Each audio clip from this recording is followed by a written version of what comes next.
Grand Rising, everybody. How you doing? This is your Coach Renz, and welcome to the live on Why I Left Religion with Coach Renz. Today, we are going to have a conversation that's a spinoff of yesterday's conversation, and a discussion about why does this God, and I had to change the title a little bit. I had to think about the algorithm. Love women less. Had to change it. The algorithm will act right if you leave it the way I left it. Use the word hate. It's so violent. So, but we're going to talk about that today. See if those detractors that we had yesterday want to come in and try to make their case, their point today, as they were yesterday. But I think it's a good conversation. I've been meaning to do this. I wrote down I got all these different scriptures that I had researched. And then I threw them away because I was like, I'm probably not going to do the video. But now here I am. If you're finding me for the first time, we deconstruct religion on this channel, primarily Christianity for the most part, because that's the one that I grew up with, and that's the one that I knew and I learned.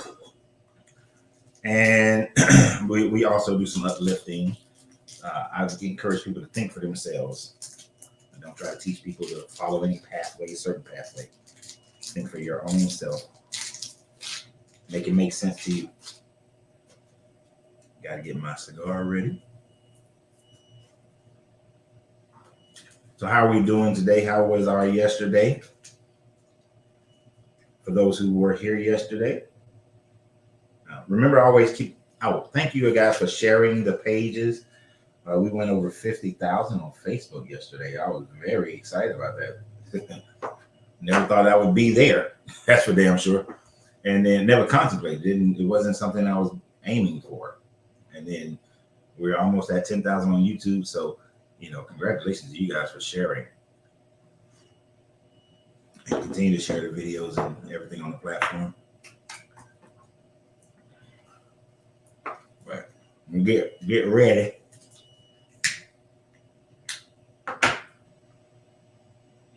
Does this God love women less?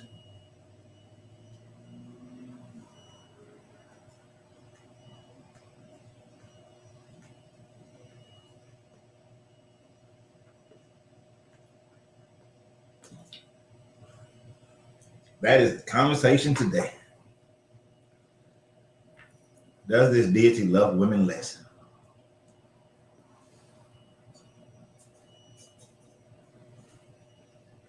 I think that there is sufficient evidence in the reading of this book to demonstrate that this deity has a lower opinion of women, looks at women as less than.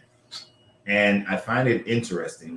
One of the most baffling things to me is in today's age, first, how any person of color, how any person can still worship his religion. If you're not part of the elites, you should have been left this religion. But how does any person worship this religion? But then how does women, a person of color who was conquered by any colonizers of this religion, and then how does a woman of today still participates in any form or fashion of this religion? It's mind-boggling to me, and I would wish that somebody could sufficiently explain why a woman would still participate in this religion. It doesn't make sense to me. I mean, if you're a woman out there and you still participate in this religion, why? When there's so much in this book that treats women as the way that they treat slaves.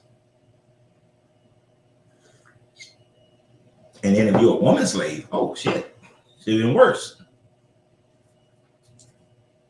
But I really try to understand why would a woman still participate in this religion? And we're going to go through some of that today, some of the ideas of that and why I think that. And I think I have a very compelling argument for any woman who is contemplating why they're still in this religion.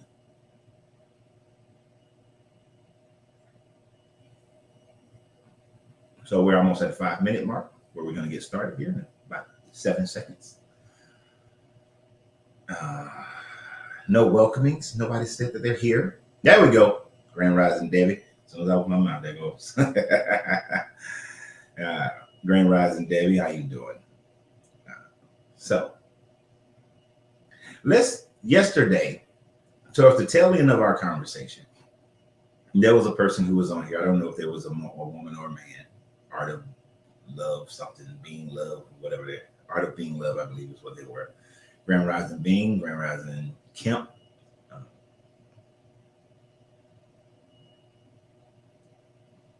But we had a short little brief moment of this guy doesn't like women.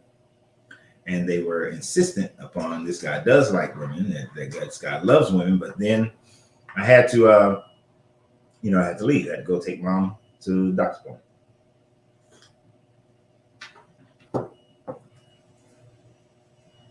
Grand Rising Nakia. All these Texas folks. Grand Rising Sheila.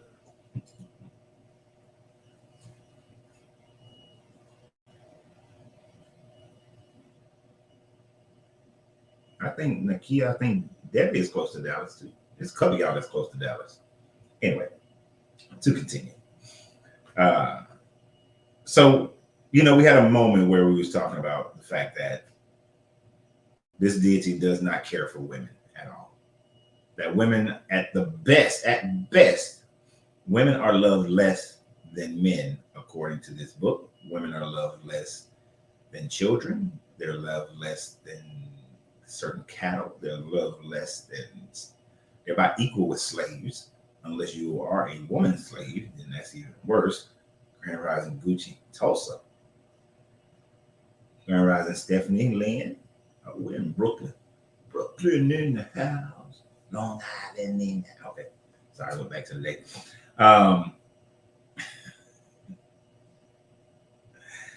So we could begin this conversation just starting at the very beginning of the Bible in itself. When you look at the Genesis story concerning Adam and Eve, that in itself tells you enough that this deity from the very onset thought that man and woman were less than, right? That the woman is less than the man. Grand Rising Marvell. Now,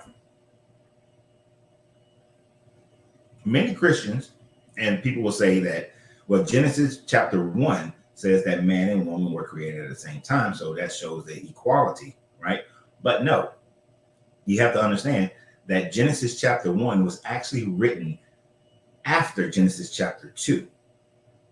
So when you go, don't take my word for it, go research it. But Genesis chapter 2 was written before Genesis chapter 1. Right? The style of writing is completely different. But Genesis chapter 2, people had questions. Well, where did all the sun and the moon come from? Where did everything come from? So then chapter 1 was written to give a beginning picture, right? So Grand Rising Brian W. So when you look at the story as it was originally in the order that it was written, chapter 2 comes first. Now, when you read Genesis chapter 2, first thing you notice, but one of the things that you should notice is that this deity creates Adam with no intentions of creating Eve.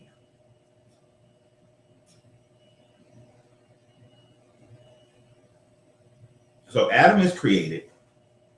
Adam is working in the garden. Adam is naming all the animals.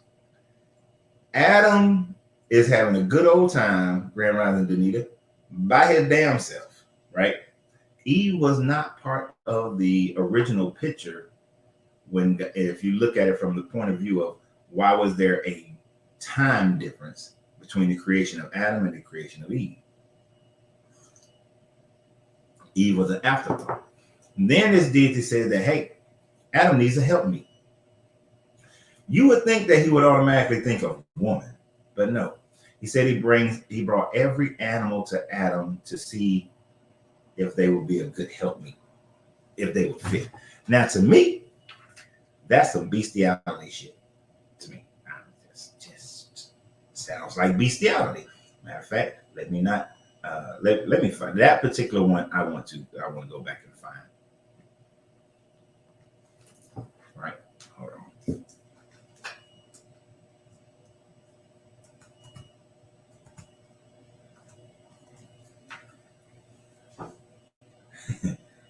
Let's go back and find this one.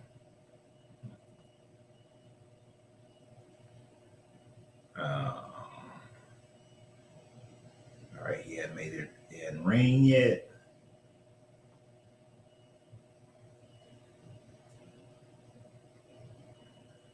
All right. So in 18 it said, for the Lord God said, it is not good for man to be alone. I will make a helper suitable for him. Now the Lord had formed out of the ground all the wild animals and all the birds in the sky.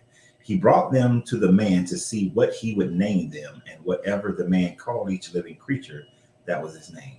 So the man gave names to all the livestock and the birds in the sky and all the animals of the field. But for Adam, no suitable helper was found. What sense does that make? I got to find Adam a suitable helper because he shouldn't be alone. So he brings all the animals to Adam. Adam names all of them, but no suitable helper can be found. Nobody he can get that pom pom with. Nobody he can have a conversation with. Nobody who has the emotions. Like, what would have determined? I mean, what would have determined a suitable helper?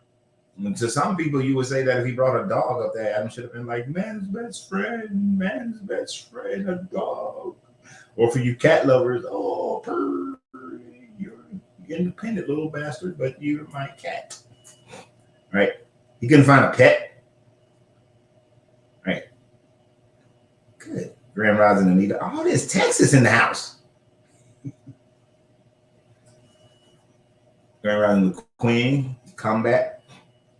Grand Rising, Libra Lady. Grand Rising. So right from the beginning, this deity did not think that the best helper for Adam would be a woman. And originally he tried to bring in all the animals and see which animal he would get a rise out of, to see which one would be the best helper. And I know some people may say, oh, you're being extra with that aspect of it, turning into a sexual thing. But we do know bestiality is a real thing, right? So then it was only after that he caused Adam to fall into a sleep, and then he popped out. He made Eve from his rib, right? So he made Eve from the rib. Now, in the New Testament, it talks about wives, submit yourself to your husbands, right? But there's a part in there that says, for Adam was made in God's image, and man was made in God's image, and woman was made in the image of man. That thought process is something that I alluded to yesterday, is why women are subjugated in this religion. It's one of the reasons why women are subjugated in this religion. They honestly believed that man, like God is the complete. Man is the most complete being on earth. And the woman is less complete, which is why she have to be under the authority of her husband, of a man, because otherwise she can't really get with God. This is why they can't. They were always put in subjugation to a man.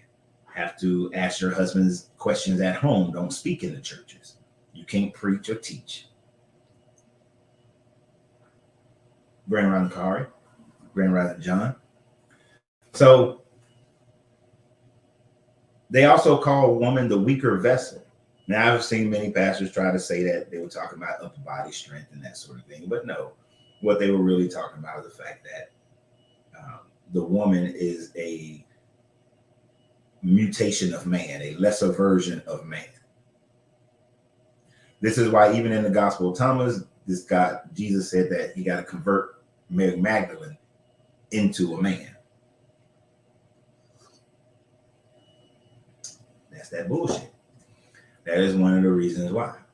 Now, if we continue with the thought process in Genesis, we also see that after they ate from this tree of knowledge, that the punishments were freaking unfair as hell. Right? Eve punishment was that she would have pain in childbirth and that she would be under the authority of her husband forever. Right? And then that her children would have enmity against the serpent and they will always have an issue. But her punishment actually goes a lot deeper than just pain in childbirth and being under the authority of her husband. It actually sets up a precedence where later on in this Bible, we see many different instances where women are treated at the same level as a person who has leprosy, that even the birth of a daughter is frowned upon. So, and then, of course, in the New Testament, it talks about how it was not Adam who was deceived, but it was the woman who was deceived. Further marking the woman to be a less than, not as intelligent, not as obedient, not as close to this deity. But when you look at, and I know you might have been thrown off a little bit because I said, a woman being born is less than. When a woman has a baby, according to this book, if she has a son, then she is considered, her and the baby are considered unclean, ceremonially unclean for 7 days. But if she has a daughter, then her and the daughter are ceremonially unclean for 14 days. Now, I'm not a doctor, but I've got 3 kids. I was there for each birth. And I was there. I was present when my nephew was born. I've seen many births. There ain't no difference between a male birth and a female birth. There's not different types of fluids. There's not different types of techniques used or anything of that sort. But yet, a girl being born is seen as being doubly unclean as a boy being born. This is a bias that this deity is demonstrating. Grand Rising Orion and Grand Rising Larry. Why is that? It makes no sense unless you love women less than you love men. And even leading up to the birth, having a birth, a woman is treated at the same level as a leper if she's on her period. Now, leprosy is a disease that anybody could catch. It could just happen. It could be you were around some people. It's viral, whatever. I don't know if it's a virus or a bacteria, but it's one of them. And it can affect everybody. And a leper is ostracized from the community. Anything it touches, a leper touches is unclean, and all this sort of thing. A woman is treated the same way because she has a period. Something that this deity designed, according to this book, this deity designed women to have a period, a naturally occurring thing. But every month, a woman has to find herself to be unclean. And anything she touches is also unclean, as if her mere touch leaps period blood on somebody. So this guy thinks that your monthly cycle that is natural for cleaning your body is on par to a disease. You are literally a monthly walking disease. Right. In the military, pregnancy is an illness. I would come back here. Well, we said that. The Bible is definitely beside this piece of work that God actually maybe made Mary Joseph's wife an adulterer, yet adultery is sin. Yeah, we go get to that one too. Matter of fact, we can hit it right now. But so Mary was considered this young girl. It was this young girl that this God just didn't ask her permission, just decided you're gonna carry this baby. It doesn't matter that you've been betrothed to Joseph, which the punishment for having sex with someone who has been betrothed is murder, is death. The person should be killed. So the Holy Ghost should be killed, according to this story, according to this book. Grand Rising Saran, Grand Rising Sadowski, because I will mess up that first name.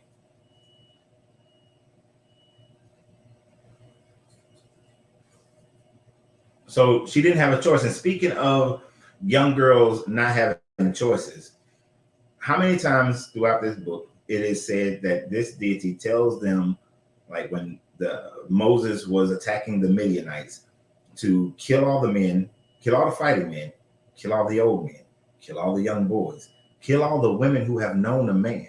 But for the young girls who have not known a man, you may take them as your wives.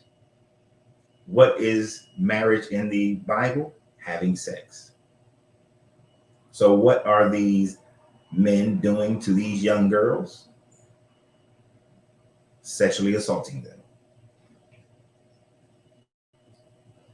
Sexually assaulting them. Grand Rising Rodney.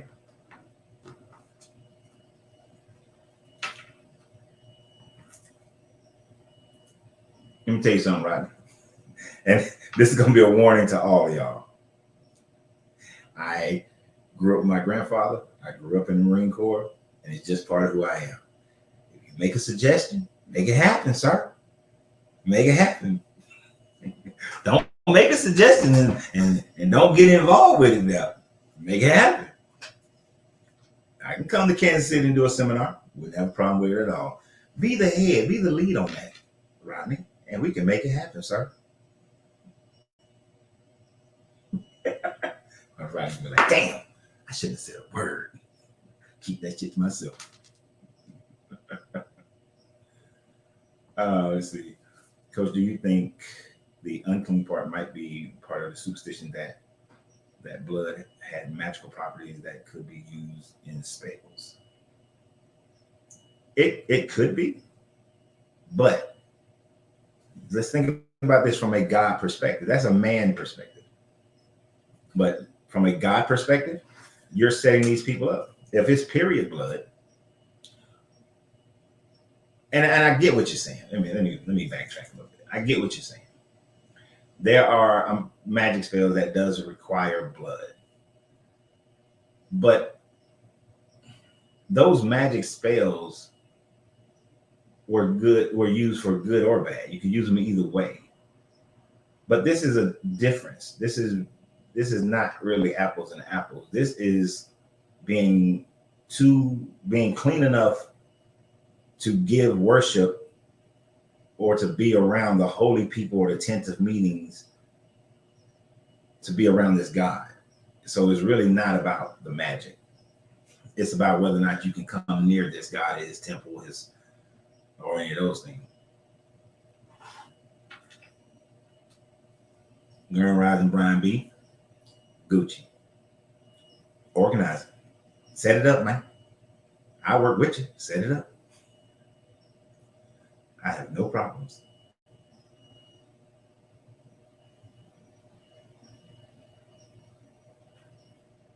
Grand Rising Marvel L. Where's Havelock, North Carolina? How close is that to Wilmington? Just curious.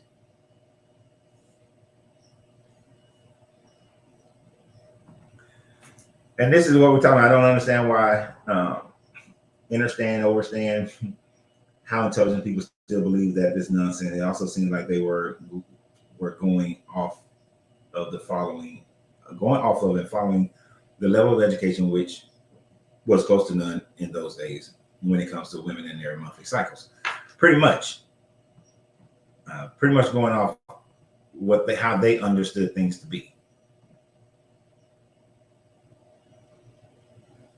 Because they didn't know They didn't understand it. And they thought that, of course, in their religion, touching blood, touching corpses, I mean, touching a woman on her period is surmountable to touching a dead body.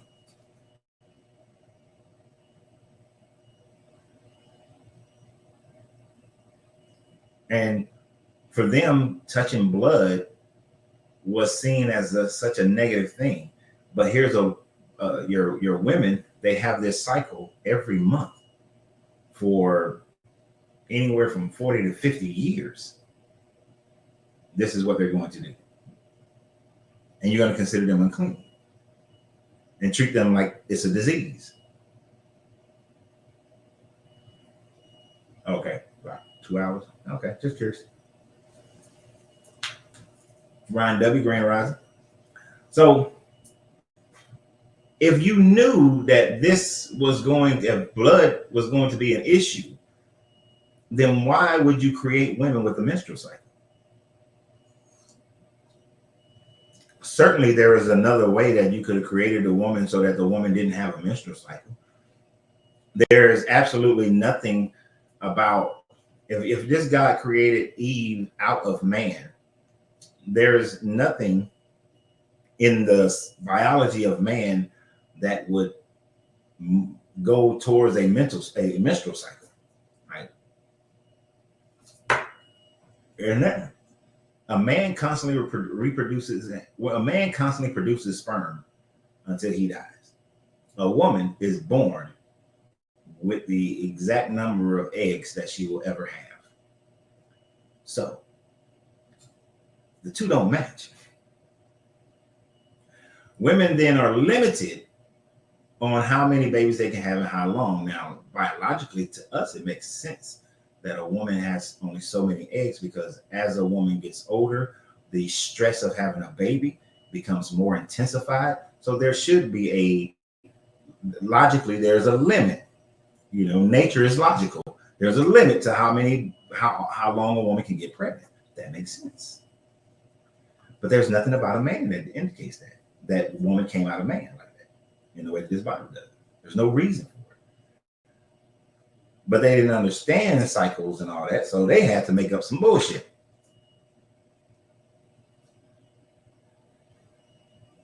Hold on. I don't want to ignore y'all.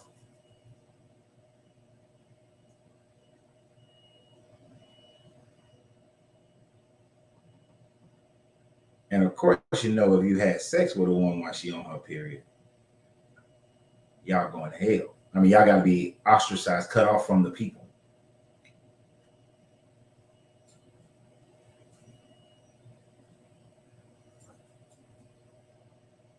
So, can't have that. Grand Rising Loser weed.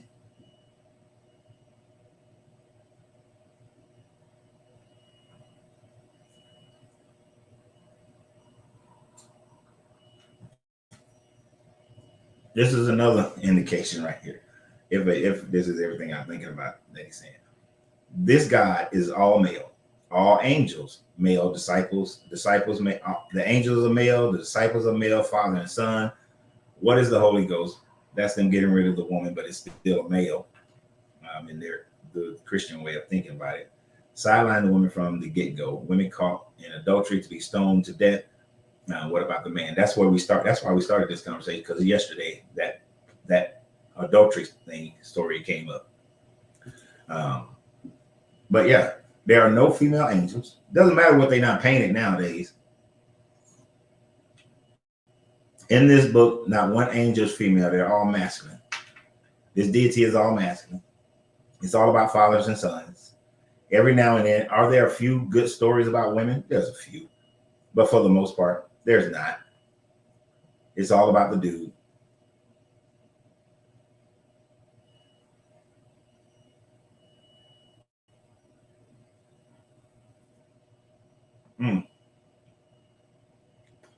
Now, Triple X said, think about it. Some women don't have cycles and they have health complications because of it. So how is a woman having a cycle cursed? Now, I don't know about that, so I can't really speak on it. But if that's correct, that a woman not having a cycle have health complications, then the cycle is to a bit. Now, I do know the basic understanding of the cycle. It cleanses out. It's getting rid of it cleans out. It cleans the woman's uterus and vajayjay. So it's a benefit to a woman. It's a health benefit, but yet it's seen as a curse because of their lack of knowledge. So I would say that, yeah, that doesn't make sense.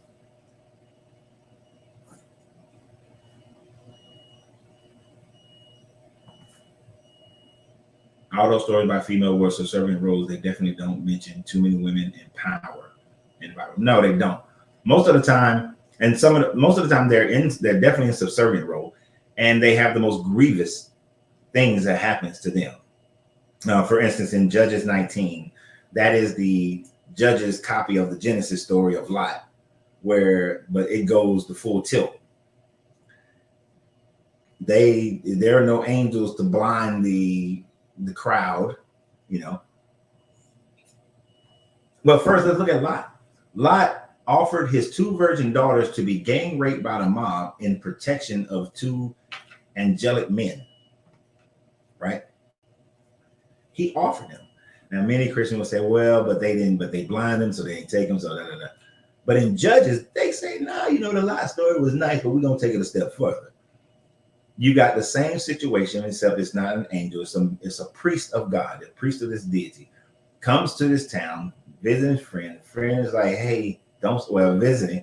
Hey, don't sleep outside. You might roll over and expose your butt, and then somebody might get your booty.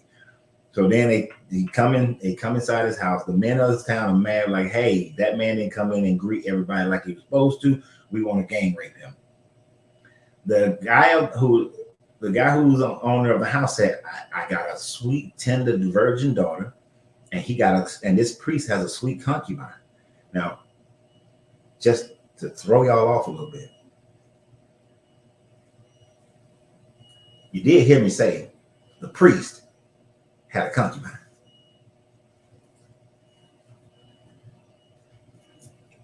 So y'all need to stop being mad at these pastors who got side chicks, because the priest had a concubine.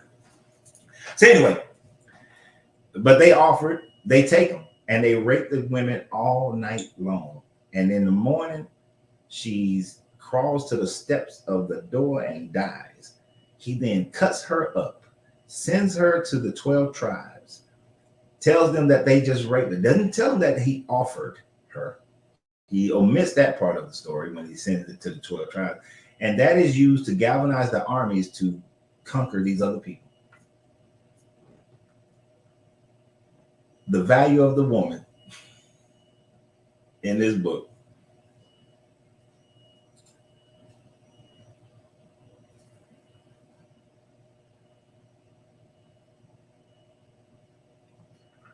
Now, I'm going to be a bit different with you here on this one, Orion. Orion says that it seems backward to him. If I was going to anthropomorphize a deity with gender, it wouldn't be male. Females are the bringers of life. Well, actually, for me, it will be a hermaphrodite, because a female by herself can't produce life. Neither can a male by himself produce life. So I would have made a hermaphrodite, both male and female, and then let it recreate asexually. But yeah.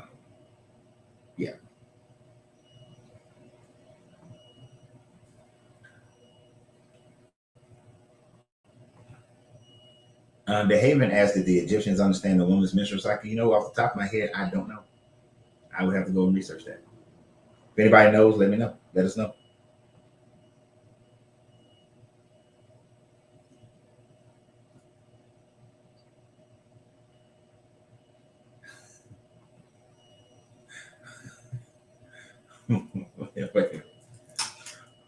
Marvell said that my husband states men are amazed at how we can bleed and still be alive. It ain't like y'all bleeding that much. But that's funny.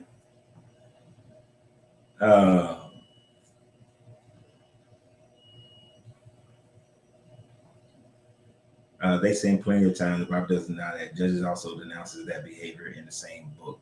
You're being an idiot. Am I really? It denounces that behavior. Where? See, you did. See, I'm telling you what it says. You're not telling me nothing, Daniel. Where does it denounce that behavior? What the behavior of what? Of sending out the concubines? Does it denounce the behavior of after they conquer these people and the tribe of Benjamin don't have enough wives, so they go and conquer some more people and take take the young girls who haven't known a husband, who haven't known a man, and then take those young girls, and then when there's still not enough, they go and then kidnap some girls, some young girls who are out dancing, and they say it's okay. When are they denouncing this behavior, sir? They're perfectly fine with kidnapping women. Notice when it says, and before they even throw it out there, in Deuteronomy or Leviticus, where it talks about kidnapping a man is a bad thing, they just started kidnapping a man. You say shit about a woman. Kidnap the woman. Because in Judges, they showed kidnapped them girls. What was that? Shiloh, somewhere like that.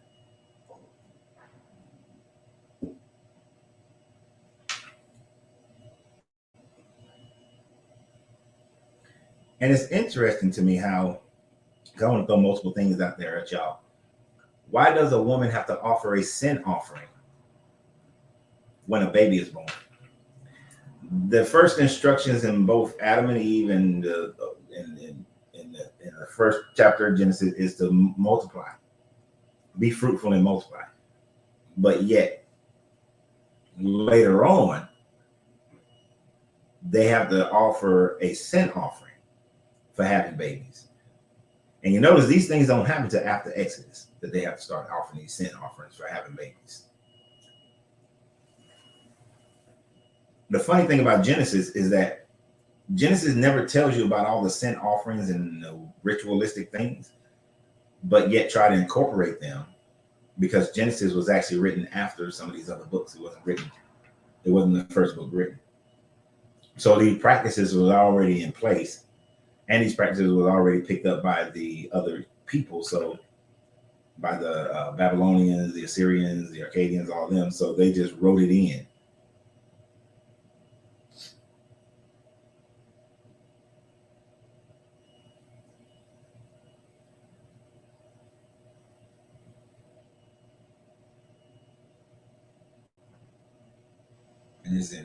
They had to bring back a woman into Christianity because a lot of religions in that time believed in female deities, most in the form of Isis.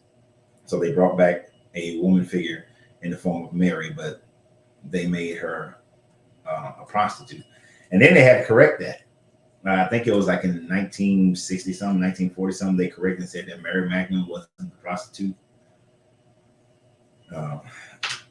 But yeah, many groups did have women deities that they worshiped. But even when they had the woman deity, they still had a male that was the one that sat on high.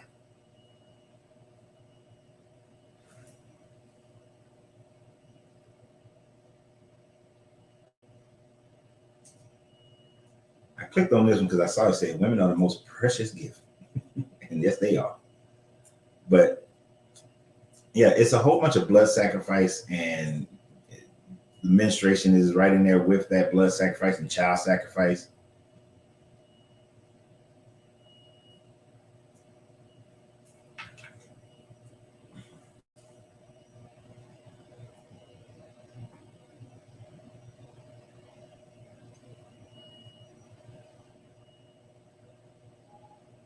Okay, I'm starting to get behind.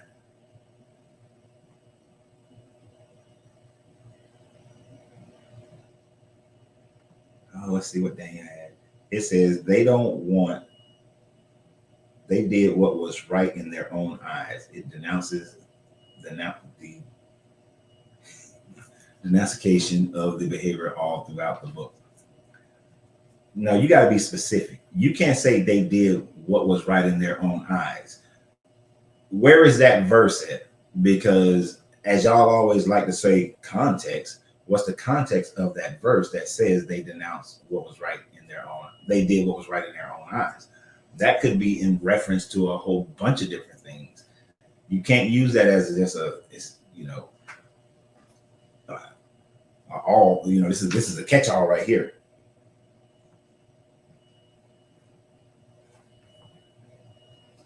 Grand Rising Dwayne.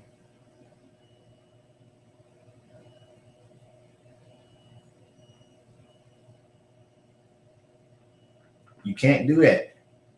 The whole book of Judges is about how they did not obey God and repented repeatedly. And God was merciful and raised up Savior who delivered them from the people he allowed them to be defeated by. Because if you did that, then you have to say that you're saying that everything in Judges is negative, then is against God. Everything. That this guy didn't want none of the things in Judges to happen. So anything that's in Judges, we can just ignore. So in Judges, when it talks about the Israelite people should not be marrying people of other clans, they should just be able to ignore that and say that no, they should be able to marry people of other clans because they were punished for marrying people of other clans. No book is an all or none.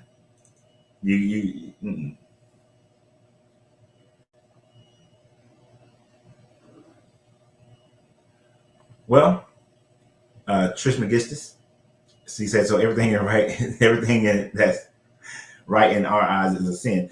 If you remember in Genesis, after the flood, he told Noah that every thought of man from birth is evil. That's how this guy thinks about man. That every thought you have from birth is evil. So there's no good in you, according to this God. And of course, towards women, it's even worse. Right? It doesn't denounce anything.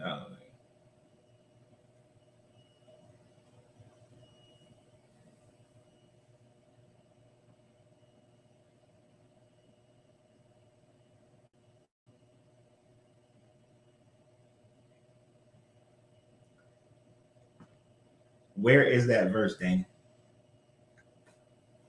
Where's the verse?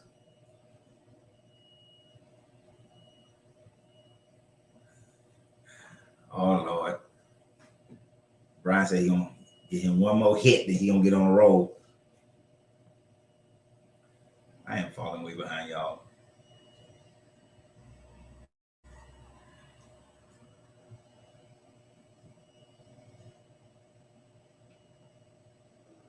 I was told at the Catholic Church that Fatima was also married. No, Fatima, that was this woman. I forgot what year it was, but she was supposedly had all these visions and prophecies, and they supposedly came true. I think she's in Sweden or somewhere like that, and then they arrested her ass because they thought she was a heretic, and then they had to let her go after a while. But supposedly there's these people who believe that all her prophecies did come true.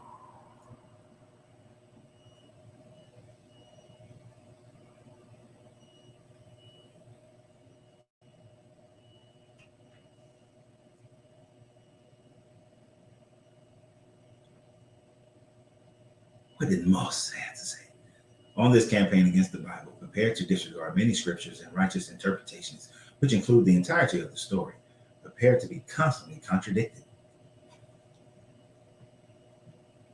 Yes, because the Bible has so many contradictions. We are greatly prepared for those contradictions and for those misinterpretations and for people to have taken these scriptures and made it into things that they are not. We are definitely prepared for that. We are prepared to understand that when this man had this priest who had a concubine had her murdered, gang raped until she died, that he was justified in his actions and approved by the rest of the Israelite community and this God, because upon killing all the people, he gives them instructions. Hey, these are the ones you're supposed to keep. These are the ones you're not supposed to keep. Same thing in Deuteronomy, the same thing in Leviticus. And the rules that this deity places, because I'm going to keep it on subject matter for a little bit longer, the rules that this deity places on women in subjugating them is completely what this God desires to have. He tells a woman that if she shaves her head, that she is in sin for not having hair on her head. She got to shave her head a certain way. I mean, she got to keep her hair a certain way. She can't wear jewelry. Now the man can wear some jewelry, but the woman cannot wear jewelry. She got to dress a certain way. Her hair is a covering.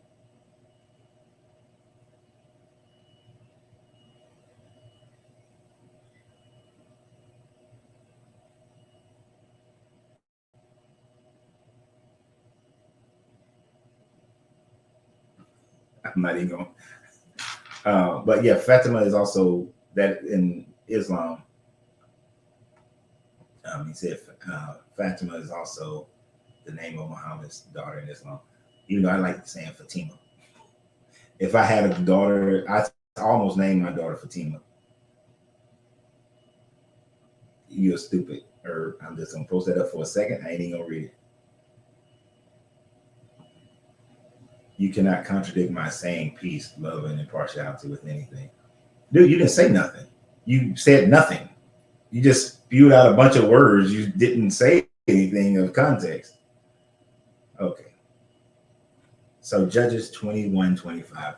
In those days, there was no king in Israel. Everyone did what was right in their own eyes.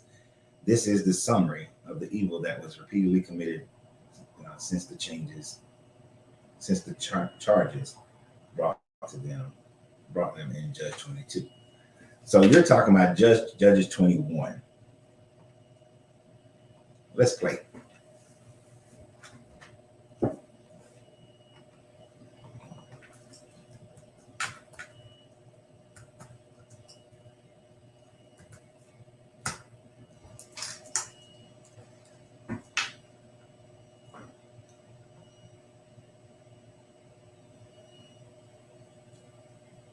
What do you say, Judge 21:25?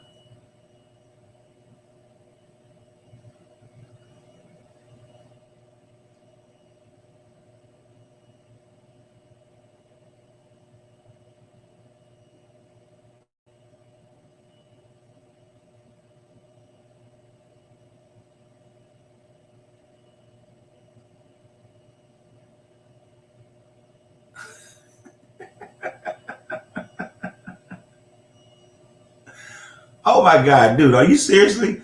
Y'all claim that I take things out of context, right? Y'all, okay, so what he's talking about is what I was talking about the wives of Benjamin and how the tribe of Benjamin didn't have enough women. And they went out, like in 10, it says, so this assembly sent 12,000 fighting men and instructed them to go to Jabesh Gilead and put the sword to those living, including the women and children. This is what Jesus said to do: kill every male, kill every woman who is not a virgin. They found among the people living in Jabesh Gilead 400 young women who had never slept with a man, and they took them to the camp or Sheol in Canaan. All right. Well, not Sheol, sorry. Shiloh. All right. This is part of that whole story of them taking the man cutting up the concubine and then them killing a whole town. After killing the whole town, realizing that they don't need that line of Benjamin to die out, so they then had to go back and try to get them some wives. That part in the bottom in 25 where it says, in those days they had no king, everyone did as they saw fit. It was talking about each tribe and each sub-tribe did what they saw fit, because the kingdom of Israel was not unified under a king. It's not talking about they doing whatever they see fit as far as their walk with this God. They believed they were walking with this God during this whole time, but they just didn't have a unified kingdom is what this is talking about. This is, come on, man. Come on now. Come on.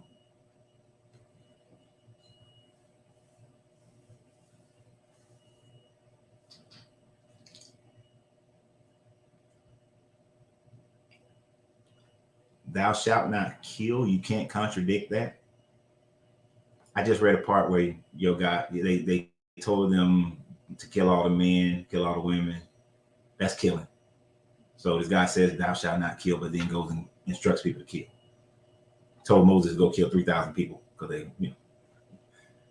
he tells them to go kill people. I'm gonna send y'all, and y'all gonna kill all the people. And they killed all the people in Jericho. And killed all. He gave him instructions. Tell Joshua to kill a whole bunch of people. No. I'm sorry that happened, Melchizedek. That's horrible. No matter where it happens at, but that's even worse.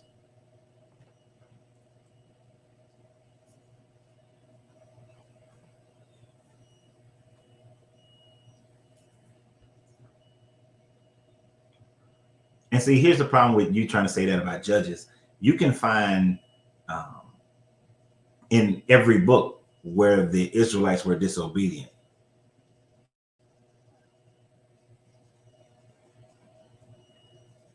And that kind of a statement, he said, "Well, I brought you up from Egypt and all that, and I would never break my covenant with you, and you shall make no covenant with the inhabitants of the land, and thou shalt." Okay, but they have not obeyed my voice. That's all throughout Leviticus. We are in Numbers right now, and that is all throughout Numbers. On Tuesday, we are literally reading through this book and finding all the contradictions and all these sort of things, and other reasons why we walked away from this book. That is all throughout Numbers as well. So are you saying that everything in Numbers is the same? You see what I'm saying? You can't, those same statements are in Numbers. So can I generalize Numbers and say that they were not under God's will in Numbers or Leviticus?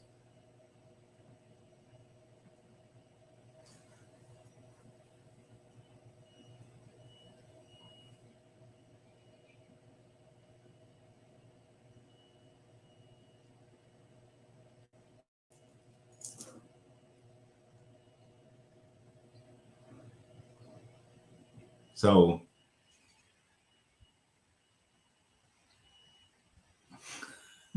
show me the scripture that contradicts "thou shalt not kill," and I will show you the full story to such partial interpretations.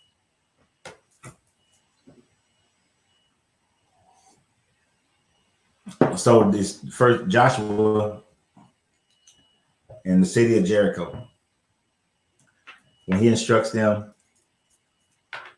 to destroy the city, and then he tells them to kill all the old men, kill all the women, kill all the children. And in this one, he killed all the children, kill all the animals, and burn the town down. The whole battle of Jericho. Ain't nothing outside that says that, oh, and there's no context to that other than this guy said kill everybody and burn the town. Because the man says, show me. Explain Jericho, sir. Explain Jericho.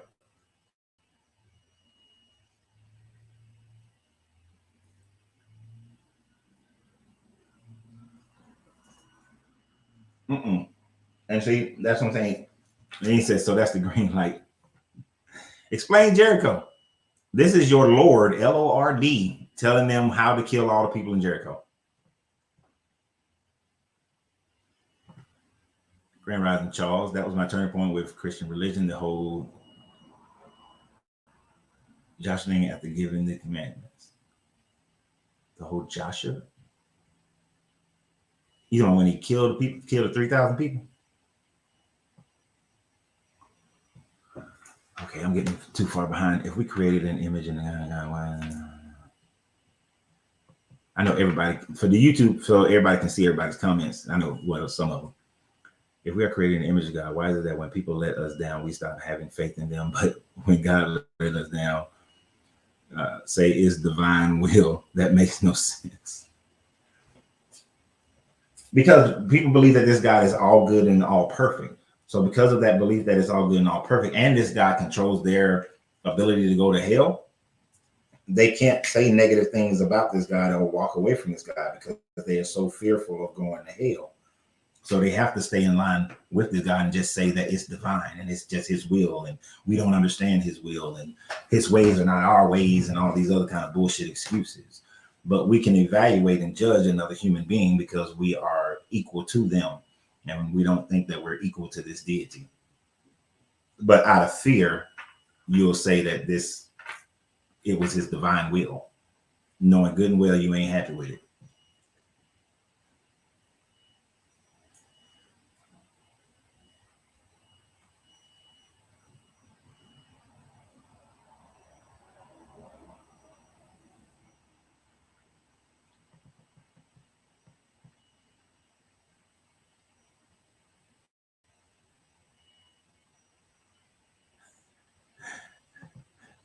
Explain Jericho.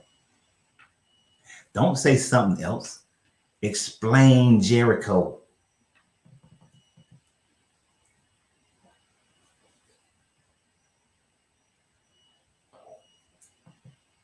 Here's the thing. He's saying the point is that the stories of disobedience you're quoting is not justified disobedience.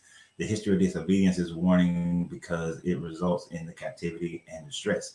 No, the disobedience, I'm not explaining a story of disobedience. When Lot offered his daughters, if Lot was being disobedient, the angels should have corrected Lot and said, you should not offer your daughters to these men. We can blind them with light. That's wrong. Lot, why are you doing that? But there was no correction to Lot. They just was like, oh, damn, he is so faithful because he is so righteous, because he was viewed as righteous. When the priest was in Judges, when the priest was given the concubine and the virgin daughter of the house owner, there was no, hey, you was wrong for offering them. You're going to be punished for offering them. No, the people who was then punished were the ones who raped her. So where's the disobedience? I'm not saying that they were disobedient. Your God is not saying that they were disobedient. I'm saying they disobedient as fuck because that's wrong. But your God is not saying that that was disobedience, that was an act of disobedience. When they stole them girls, your God did not say that was an act of disobedience. And plus, they just women. So what value do they have other than producing babies? And even when they produce a baby, they have to give a sin offering for producing the baby.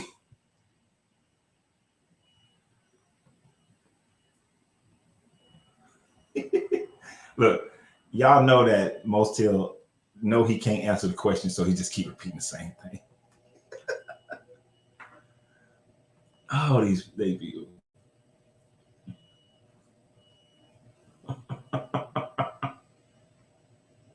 They don't realize this, Brian. Folks need to remember the old saying, you can't believe everything you hear, and sometimes also what you think you can see. And Tristan gets this hit right on the head as well. Half of what you see, none of what you hear.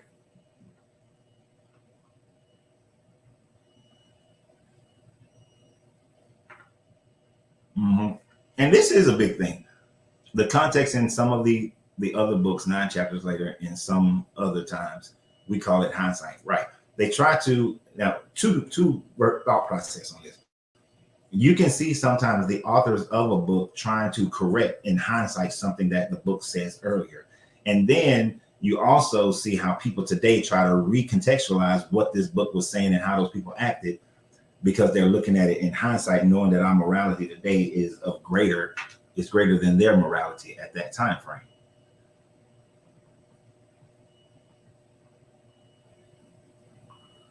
Look, I'm not caught up to everybody.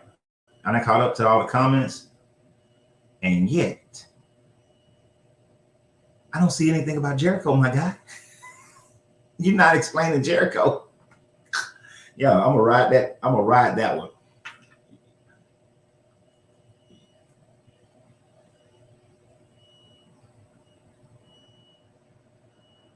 Okay, Daniel. Oh, I hit the queen. Sorry, Daniel. I don't know what's hard for you to not understand. In the beginning, okay, Judges want to say that in those days there was no king in Israel, meaning that each tribe was independent. Let me bring you to the more recent times so maybe you can understand the concept of what they're saying. When there was just 13 colonies, each colony acted and had its own government and did its own thing.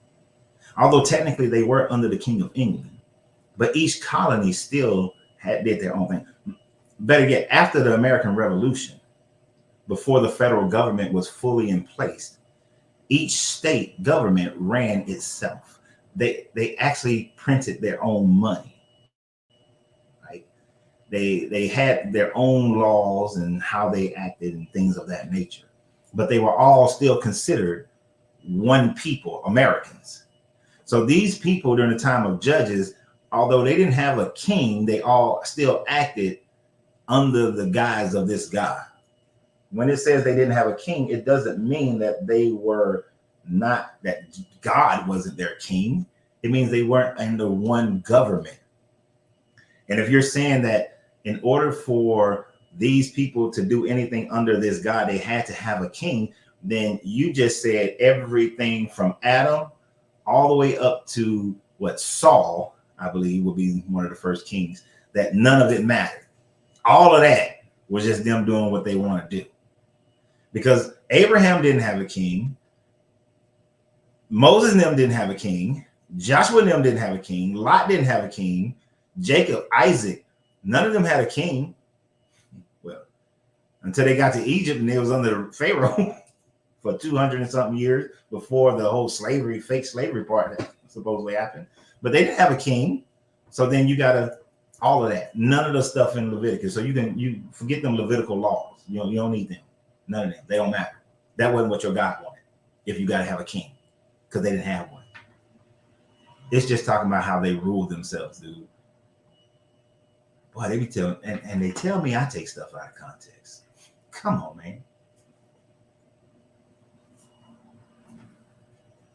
So basically what's being said that it is that it's this God's divine will to punish and chastise people for supposed sin, for forgotten mistakes, that supposedly knows about, or knows, aware of that we are going to commit since it's supposed to be omniscient and omniscient. Make it make sense, Christians. It doesn't make sense. Why create a world that you know is already fallen?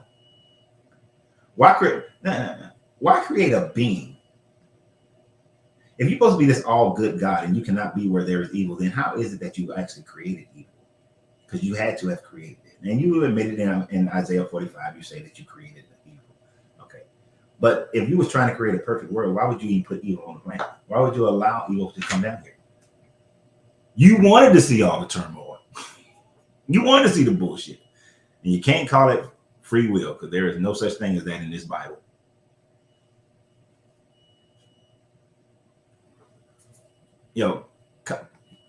He can't say nothing about Jericho. You notice it, most Teal ain't saying nothing about Jericho. You are not answering the question.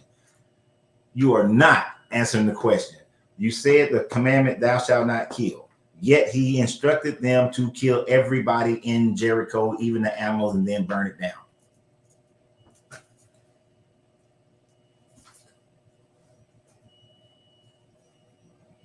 And why? Because supposedly these children of Israel were supposed to get the inheritance of this land, and yet there were people who was already living in that land, and he said, I don't give two shits about who living now. We're going to kill all of them anyway. These people were minding their own business. But this guy said, nope. Too bad that you moved into this land, because I've been saving this land. They've been over in Egypt for 437 years. But you should have known that I was eventually going to bring them back. So I'm going to kill you. I'm going to kill you for being there, because you should have known. Even though 437 years done passed, you should have known. Well, actually, it'll be more than that, because it'll be 437 plus 40. So 474 years done went by. Should have knew. Should have known.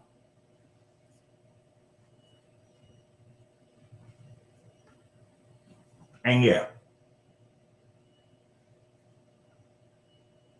I'm pretty sure there were tribes all over the globe, and they were not going around raping and killing people. They never heard of this God and still had morals. Of course.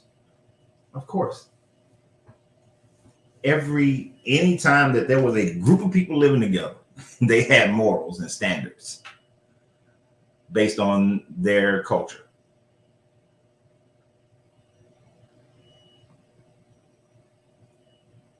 It's a time for war and for a time. The Haven, I was thinking that he would at least go there. I thought he would at least go there to Hagar and say that it is a time for war and it is a time for peace. But he didn't even go there with it. Or even go with Isaiah 45 and says that he creates all the good and he creates all the calamity. I figured he'd go there too. At least that would be a little something.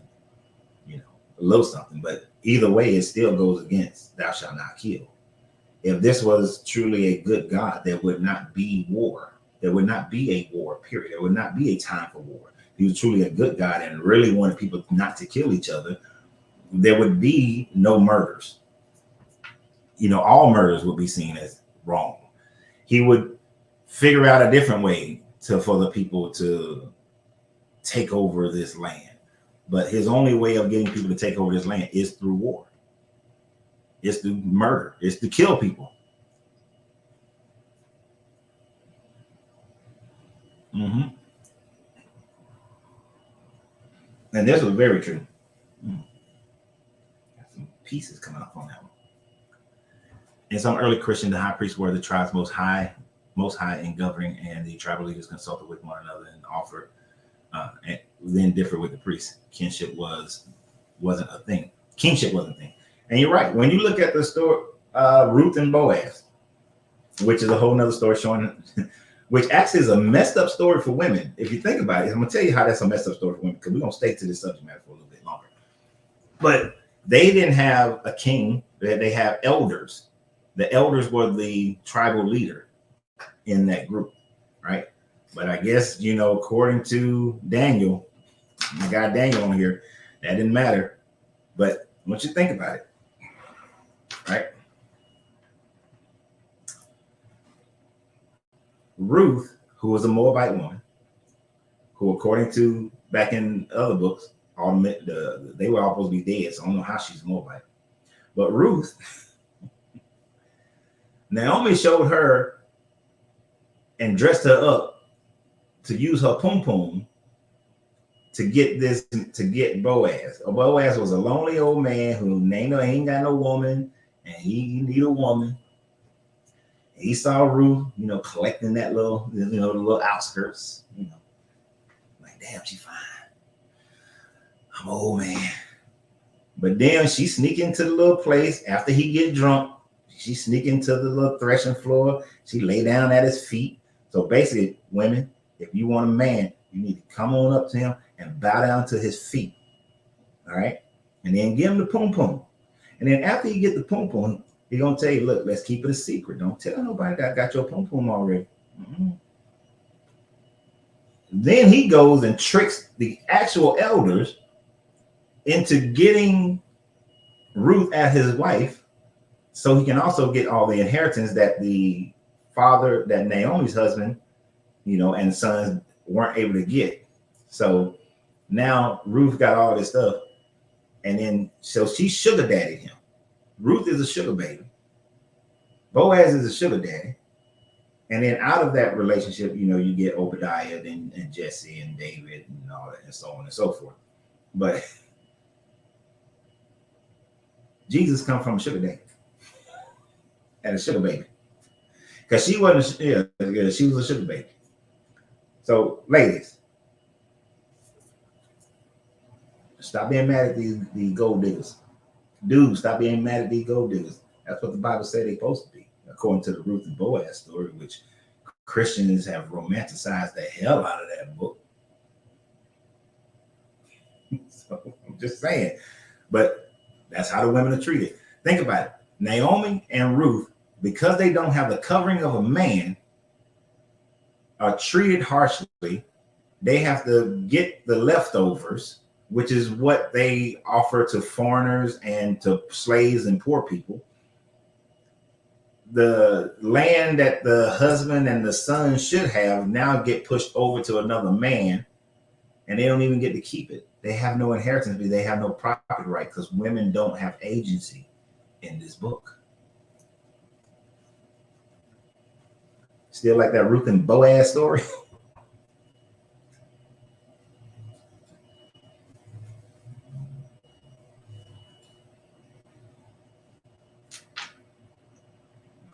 It's good. He said 2.3 billion pray to Jesus in the world in the world, 1.4 billion pray to Allah, and both of them kill. I think it's more Muslims than that. It's more Muslims than the 1.4 billion. I think Islam is supposed to outnumber Christians by the year 2050 or something like that, is the estimation. So it got to be more than 1.4 billion.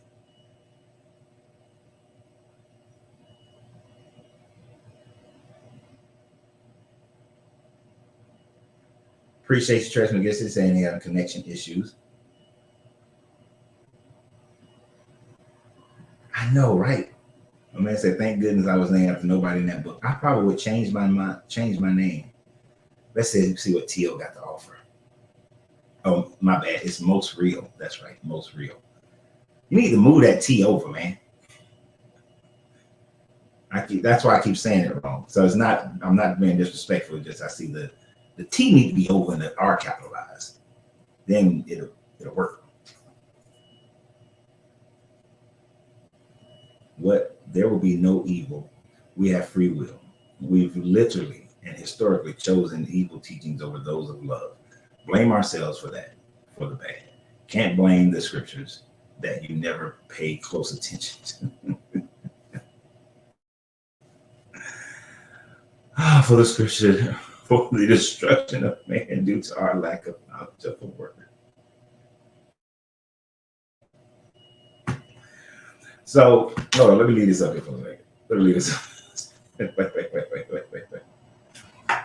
So what you're saying is that when the European chose to enslave the African and the Arab chose to enslave the African, that they didn't get that from the Bible, where it says that of the foreigners who live amongst you and of the foreigners and the foreigners who live amongst you, you may buy your slaves from them or make them your slaves into perpetuity and pass them along to your sons. They didn't get that from the Bible. No. When it says that you should kill witches, and then they had the Salem, they had all the witch hunts and the Inquisition, that didn't come from the Bible. No. When it says that if a woman is found not to be a virgin and she should be stoned, and if she's the daughter of a priest, she should be burned alive, they didn't get that from the Bible. No. They wouldn't read close. They didn't have an understanding of that. We never read that and understood it that way. I mean, that couldn't be, you know.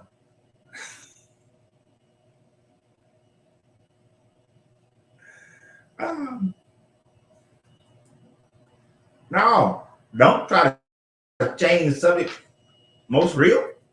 You said we don't know what we read, and the Bible, we ain't all these decisions of evil that's been upon this planet. Man didn't make them because they were following scripture. They were making them because they didn't follow scripture.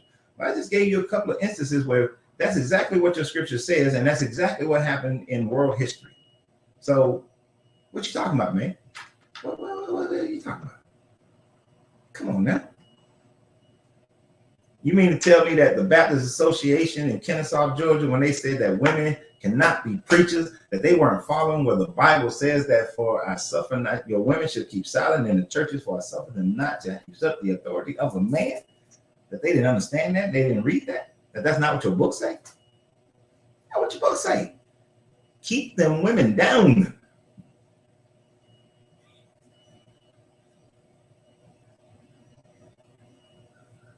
They just chose to be evil and not let women teach in churches. They just chose to subjugate women. That's what that is.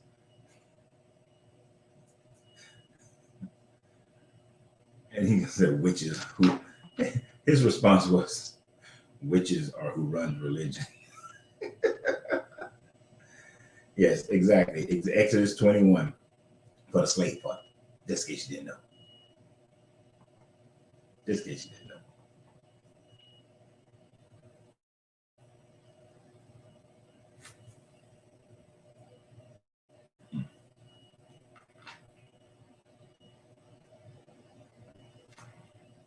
What the man said right here.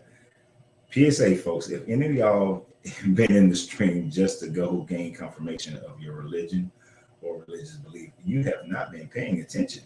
Why I left religion is the name. There's a reason for that.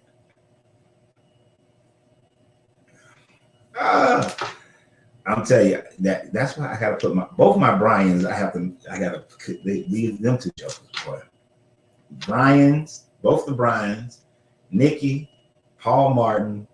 I gotta prove them jokers. Sometimes I don't even know when they joking, but I can't let them be loose. I let them loose. They ain't no telling what the hell they'll do. Do you think the Israelite could not see that Abraham or Lot or the Levites with the concubines was not behaving?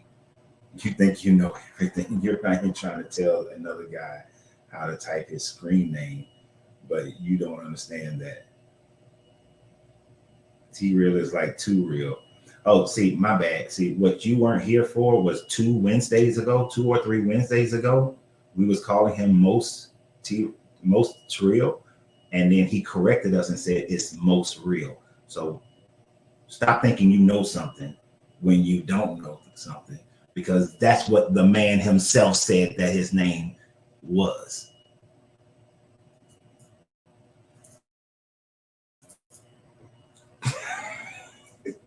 But as far as the other part, no, because they repeated the process. The Lot story, the judge's story is pretty much like, here's one version of Cinderella. Well, I'm gonna tell another version of Cinderella, but I'm gonna make mine a little bit more interesting. They telling the same story, and it's justified in this book. And this is the word of God. Remember, your book is the word of God, inspired by the word of God, according to Origin. I'm trying to tell you about this man's name. He the one corrected us to say that it was most real.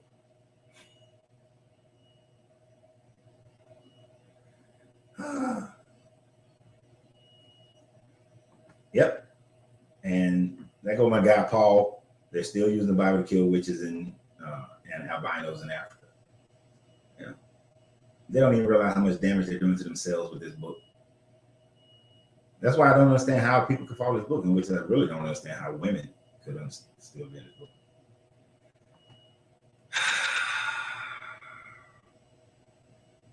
Most real.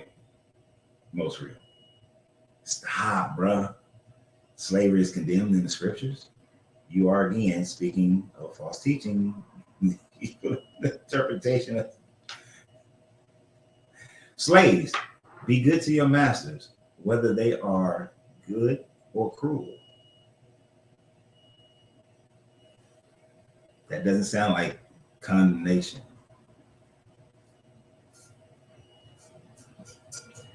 If a Hebrew male slave shall be released in the year of Jubilee in the 7th year. But if the master has given him a wife and they have children, then the wife and the children shall not be set free. But if he loves his wife and children and desires to be with them, then he must go to the temple, make a declaration, pierce his left ear, get it, and then held up against the post, pierce his left ear, and then he is to become the slave of that master for the rest of his life. Tell me again how it's condemned slavery. Nah. If a man sells his daughter as a slave, and then the master decides to marry her, then he has to treat her like a wife. But then if he decides that he is no longer interested in her, then he can let her go. Or if he gives her to his son, then he has to treat her like a daughter. But if the son don't like her, then he can let her go. But at the very first point, if a man sells his daughter as a slave, come on, man, it does not condemn slavery in this book. If you beat your slave, as long as they're able to rise in 2 days, then the master shall not be punished. But if not, but if he fails to rise in 2 days, then the master will be punished. Doesn't sound like condemnation of slavery to me.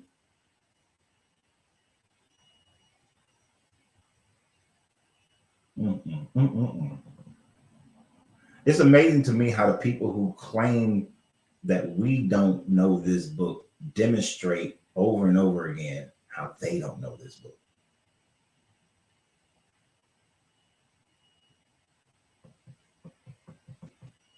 All right, I gotta catch up to y'all. It's never the Christian. It's always us who don't understand.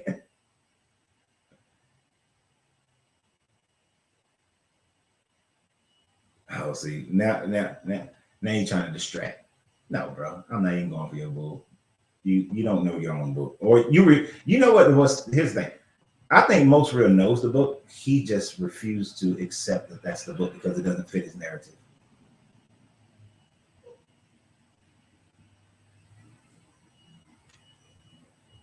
Actually, Daniel, this is where you're wrong, right? This is where you're wrong, Daniel. We do believe what this God says about himself, which is why we don't believe in this God. That's the logic train that you have to follow with the overwhelming majority of people who come to this channel, who are on this channel. It is not that we don't believe what this God says about himself. We absolutely do. We accept what this God says about himself. And then we choose not to believe in this God and to leave this God alone. That this is not a deity that's the difference. And that's right, Derek. Witches ain't evil. Because the same witchcraft that they claim that witches can do is the same witchcraft you'll see in the Bible as well. It was just another, honestly, part of the witch trials. This is not every instance, but part of the witch trial was women who were exploring their sexuality. And those women were called witches when they explored their sexuality, because how men were like, God damn, boy, she put that whoop whoop on me. She put that pum pum on me. And oh, I want to leave my wife. I want to be with this woman. And so they would call her a witch because she got that witchery in her pum pum. So some of the, and I was amazed, I was tripping when I found that out. But some of those women who was tried was because they had that good pum pum.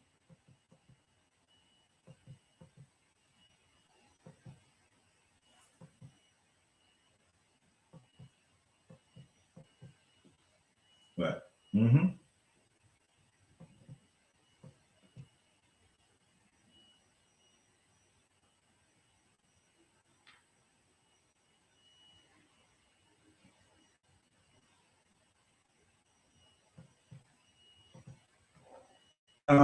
I used to agree with this, most real knowledge is power, but I had to change it a little bit. Knowledge in action is power, because I recognized that many people had knowledge, but they never put that knowledge into action so that they can develop wisdom. And so without that wisdom, there is no power. So just having knowledge does nothing for you. Putting that knowledge into action and developing wisdom, that's where the real power is.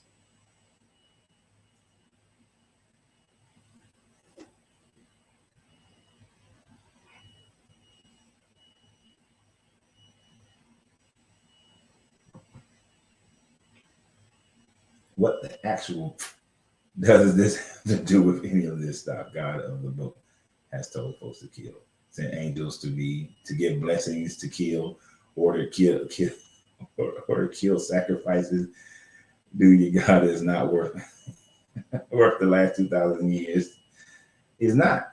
It's does a lot of killing. And in the line of what we're talking about today, disrespects women to no end.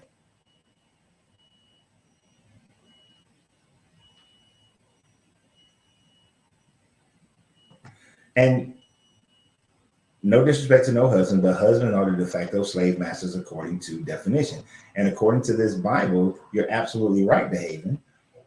Women were sold as property. We all like to romanticize the idea of a dowry, but the dowry was paid as a bride price for the obedience of a woman to be able to have your babies and to serve you. But that's the whole thing about a woman. Remember yesterday we was talking about Elizabeth, and Elizabeth, who was Zechariah's wife, the mother of John the Baptist. Elizabeth was considered to be a disgraced woman until she got pregnant. Right. So her inability to have a baby made her a disgrace. That was her true value. And the reason why a woman needs to be a virgin, if she's not a virgin, they send to kill her, or in one way or another, depends upon who her daddy is because if she's having sex with other men, then you can't, the man's personal lineage is now at stake. This is why there's a, if you think your wife is cheating on you, the priest makes up some concoction that could cause a woman to have a miscarriage. And if she has a miscarriage, then, you know, hey, she was cheating on you. That very well could have been that husband's baby, but she was cheating on you. So women's value is only in their ability to have a children, and mostly a son. Have a daughter, she's unclean for 2 weeks. Have a son, unclean for a week, which is still stupid to me. How is giving birth a sin? Think about that. They're basically saying giving birth is a sin.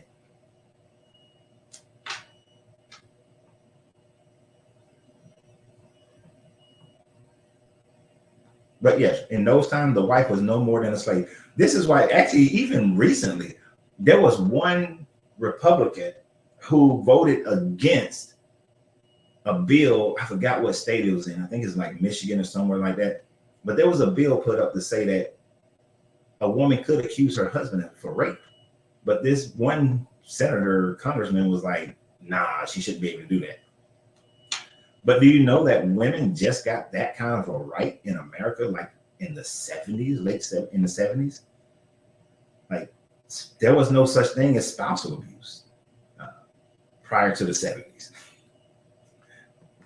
You could take a woman to the courthouse steps in Virginia on a Sunday and beat her with a whip no longer than 12 inches. Women were slaves.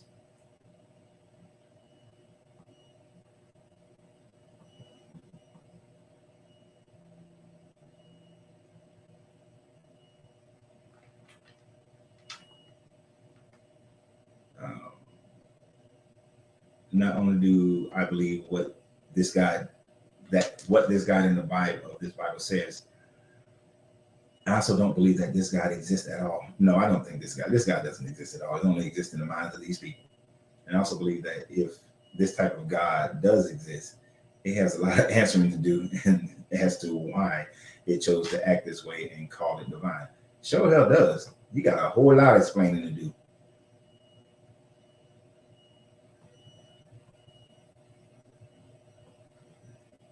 Oh, I'm that far behind Grand Rising Texas goddess. Yes, she had that witchery in her pum pum. Let me tell you, look here. Let me tell you ladies something real quick. This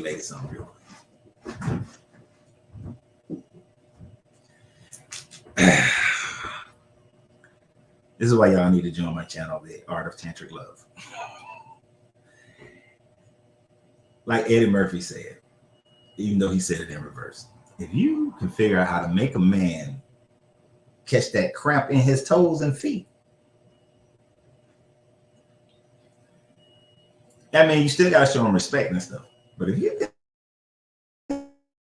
catch that cramp in his toes, he ain't going nowhere. He ain't messing that up.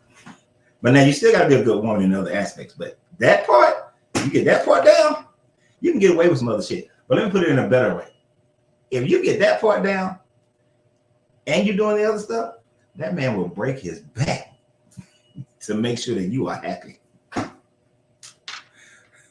So, Texas goddess, I'm telling you, there is witchery in that pum pum. But don't worry, fellas, I got y'all too. Because you can do the same to her. Mm-hmm. Yeah. The respect level goes up. And the peace level goes up. If she's a good woman. And she's messed up, she just messed up. And if he's messed up, he's just messed up.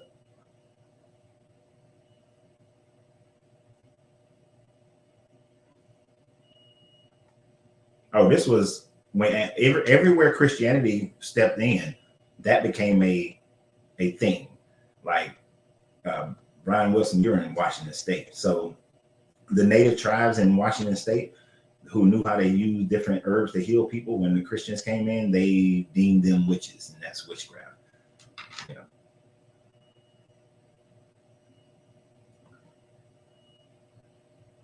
Really, Paul? You never had bad pum pum?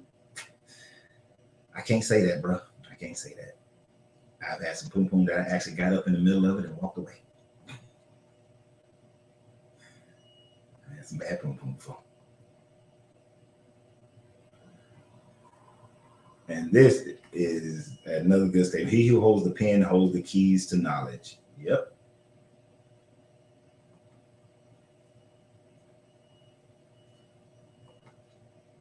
And I think that this is very valid. Children shouldn't not only read this book, but shouldn't even hear nothing about this book, this religion, until they are older enough, until they're older, like 22.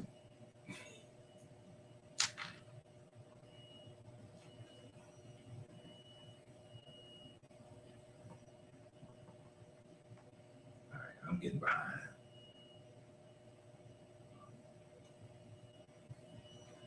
Yeah. And Jeremy said here, they are doing witchcraft when they do all their church service and rituals are witchcraft, according to how they identify what is witchcraft.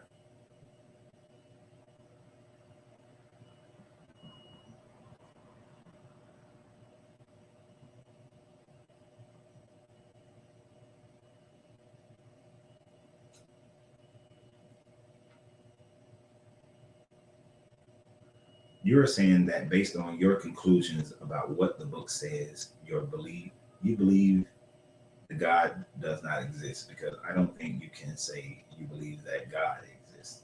Therefore, you don't believe he exists, because the Bible says God exists, but you obviously don't believe that. So how can you say you believe the book? Okay, you can kind of round in a circle in my brain a little bit. Maybe I'm not reading it right.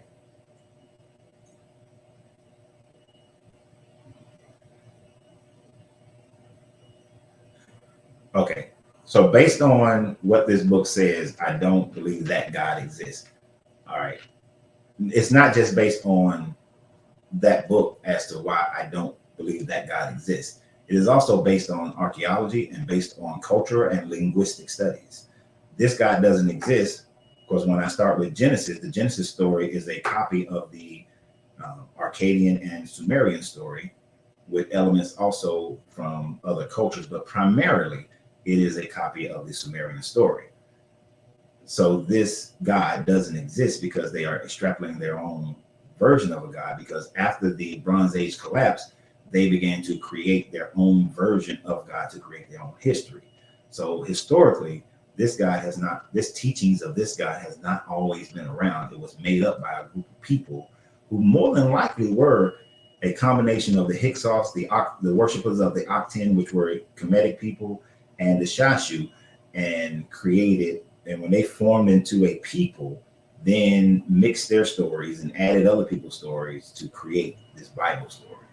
So no, but understand, I don't believe any of those ancient deity gods exist. Were you talking about Zeus or Ishtar? No, none of them.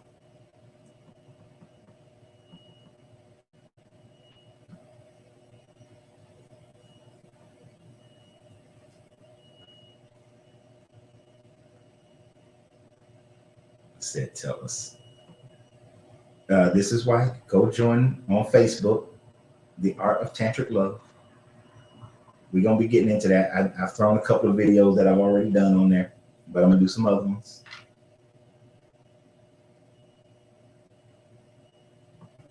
And this is an interesting thought from Paul. God cannot exist because he cancels himself out.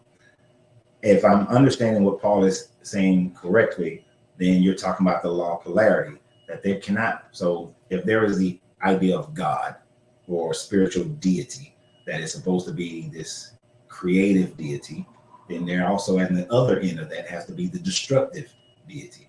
But they both exist on the same pole as one being, one and the same. They're just varying degrees in between from one end of the pole to the other end of the pole. And definitely in this Bible, that deity swings to the far left and to the far right. So God and the devil are the same being. I know people like to say that Jesus and Lucifer are the same being, but they're not. It is God and the devil are the same being existing on the pole, swinging from the far right to the far left. Because as the law of rhythm states, as far as you can swing from the right, swing to the right is as far as you can swing to the left. That's why this God is so damn evil in this book, because if he can be loving, he can be hateful.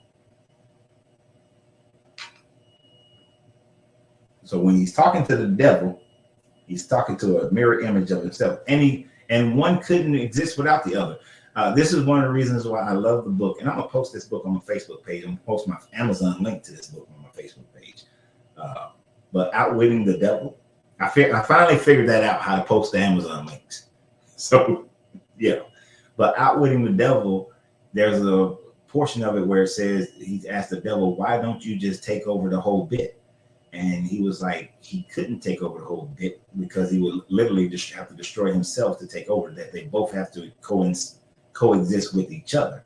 Neither can the good take over the whole thing because one can't survive without the other. There's always duality and contrast.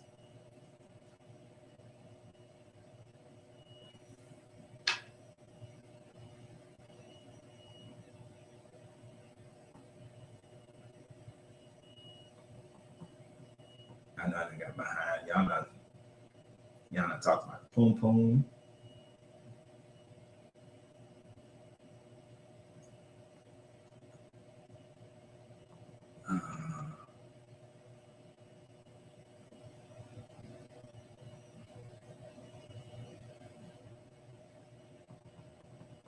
Where are y'all?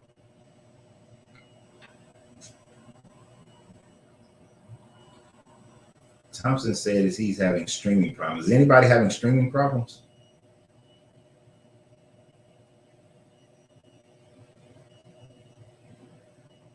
Oh, I am way behind. Let me do one of my skip downs to the bottom. So if I miss some of the things, it's because I skipped down to the bottom again.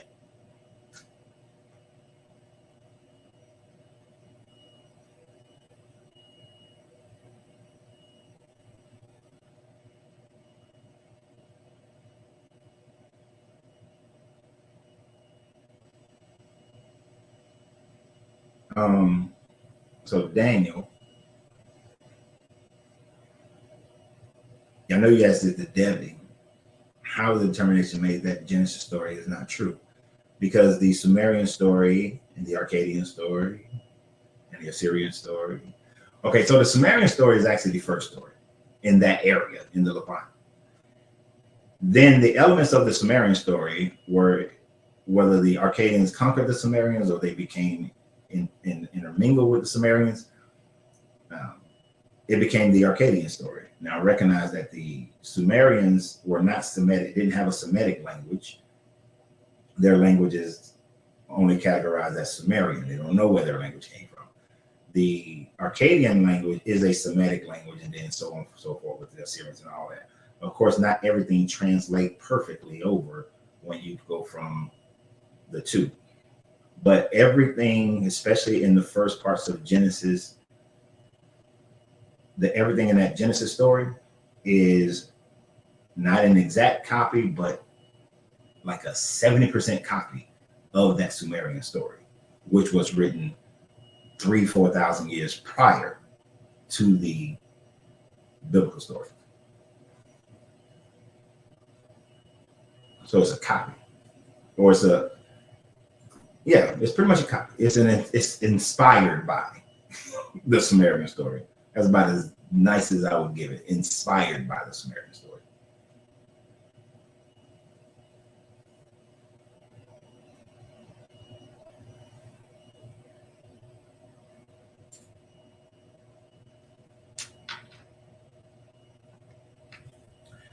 If I tell a story and other people tell similar stories, how do you determine which is false or if they are all false, or if one is true? Well, the first thing you look at is who told the story first. So when you see who told the story first, then you can look at the rest of the stories and say, well, they borrowed from that person's story. So then you are right there, you can eliminate all the other people's story. And then you investigate that in that first story to see where it can be proven to be true or false.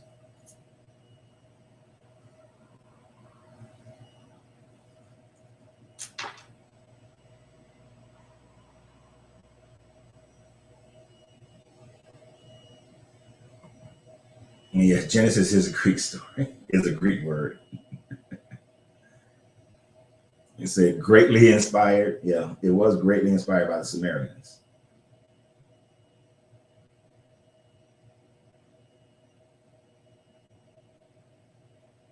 Yeah, and yes, that's why it starts with we were made in their likeness, because in the Sumerian story they had the same thing where Anu, Niharsag, Enki, Enlil said we'll make man in our and we will make man in our image, meaning we'll insert our DNA into the hominid.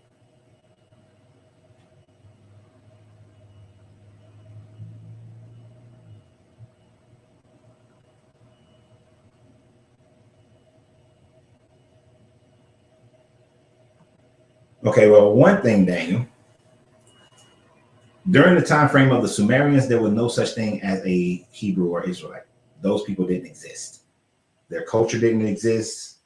Their language didn't exist. There was no such thing as them.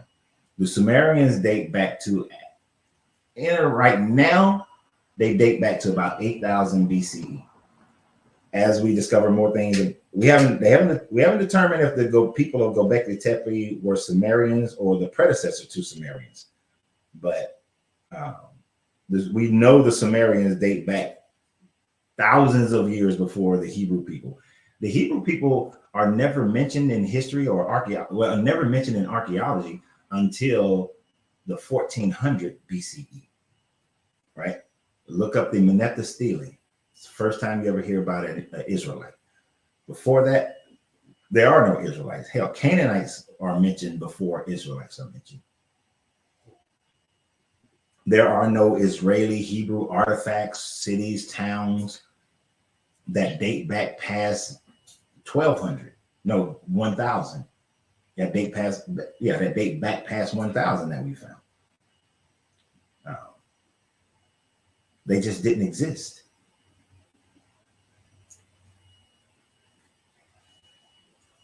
And then when you look at these other cultures that we know existed 4,000 years ago, 6,000 years ago, they already had these stories of a Tower of Babel.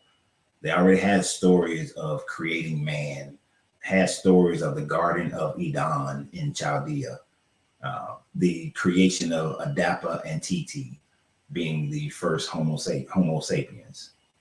They already had these stories.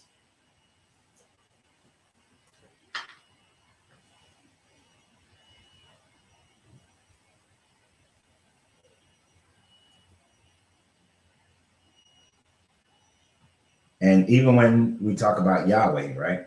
That's why Yahweh is a relatively new God compared to the pantheon of gods. Yahweh is new. And when you look at before there's a mentioning of the Israelites, when there were the Canaanites beforehand, Yahweh is the son of El and the brother of Baal. So, and Yahweh originally is Asherah's son as well. And then later on, when they're mixed together, Asherah becomes El/Yahweh's wife. So the story changed. And when you see those stories, and that's the thing about looking at the archaeology and the cultures, you can see over time when the stories changed, right? And usually something major happens that changes the story. The major thing that happened that changed Yahweh and El being different, the first thing was the siege and conquest of the Assyrians. And then it was the Babylonian captivity, and then being free from the Babylon. Those were the major things that happened that changed the narrative. And those days were different than how we are today. If the leader or the king said, hey, this is the new story, you followed it. You didn't question it. They kill you. Today, yeah, we know that's not going to happen. But you can't think that things today are how they were back then. They're vastly different.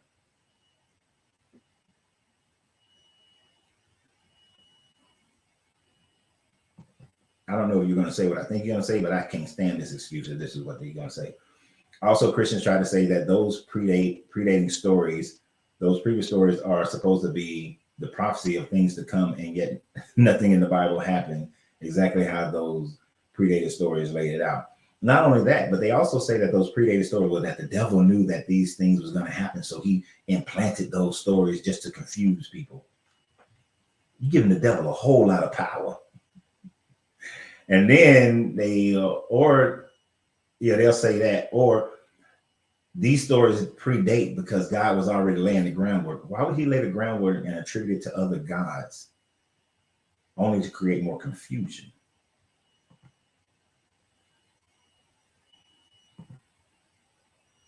What was that?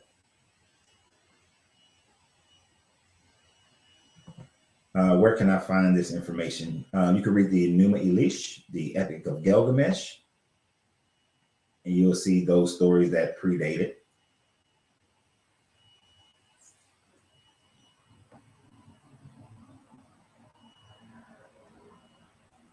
You can also read, people like Bart Ehrman has written a lot of great works on it. There are other archaeologists who, if you like, I have to start writing down these people names of the archaeologists that I've followed, but you can find a lot of archaeology on the same thing.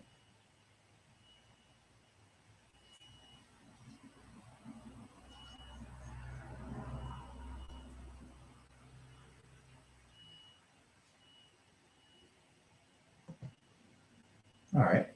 Whether Israelites existed has nothing to do with whether or not Jacob, Israel, and Moses, etc., descended from Adam, Noah, or whether or not what happened in their times actually happened in the way Genesis said it did. But here's the problem: the archaeology says that those things did not happen in the time frame that they supposedly happened.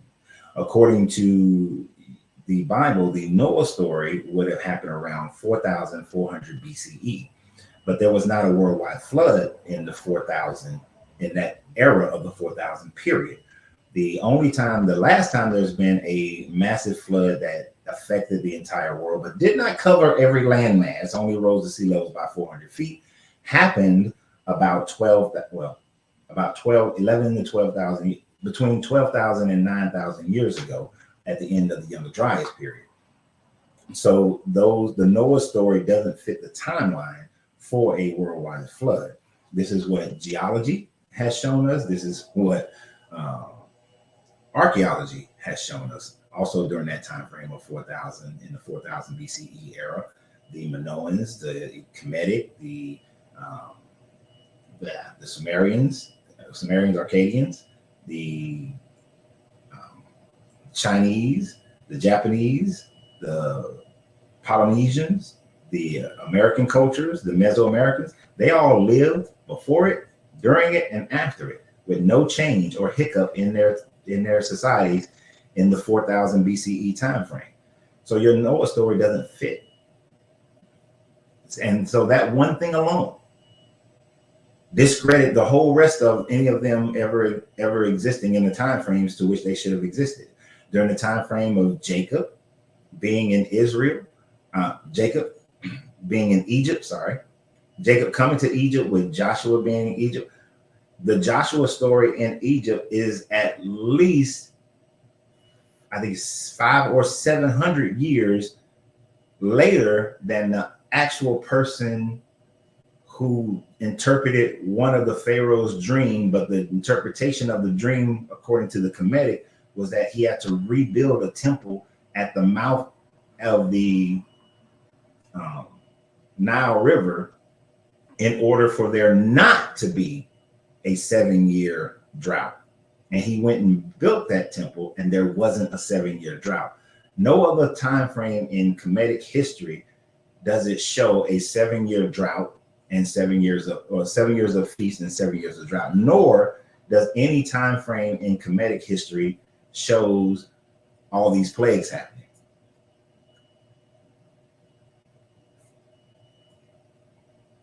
Now, there's a papyri that Christians misinterpreted as thinking that the plagues happened, but it was a warning papyri that was saying, if you don't get back to the old ways of the Middle Kingdom and worship the Kemetic gods as the Middle Kingdom did, we're going to go through these plagues. But they never did. So that's why those stories don't fit, because they don't fit timeline, they don't fit Earth history. And man can lie with a pen all he wants to. All day long can lie with a pen. or a tablet or a chisel. But the earth does not lie.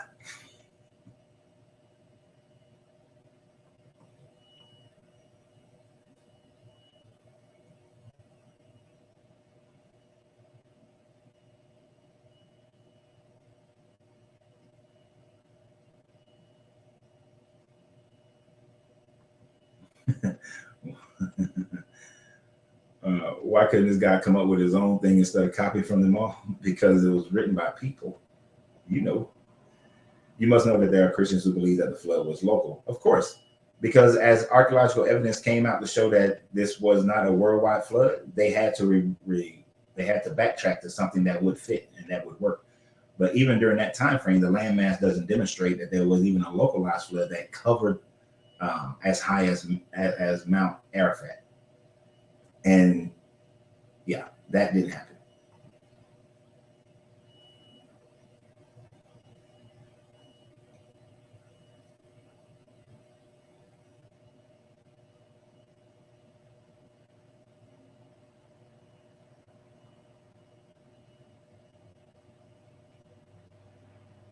4,000 religions. 4,000 religions on the earth. Okay, it's like who got the best story, and even more so, Melchizedek, it's what governmental power supports what story. That determines the true story.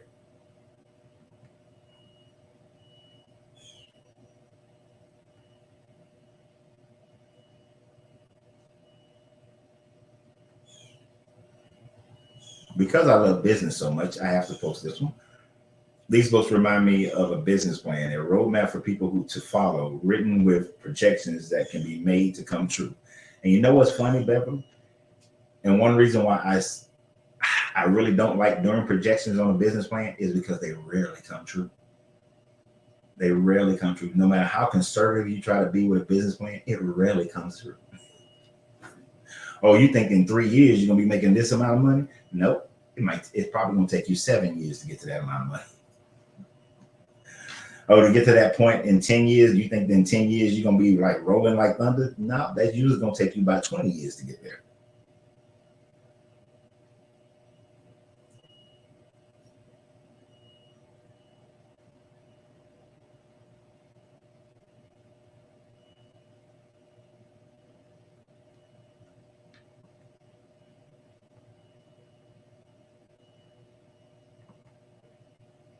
We don't do that on this channel, at the value. That's why I deleted your comment.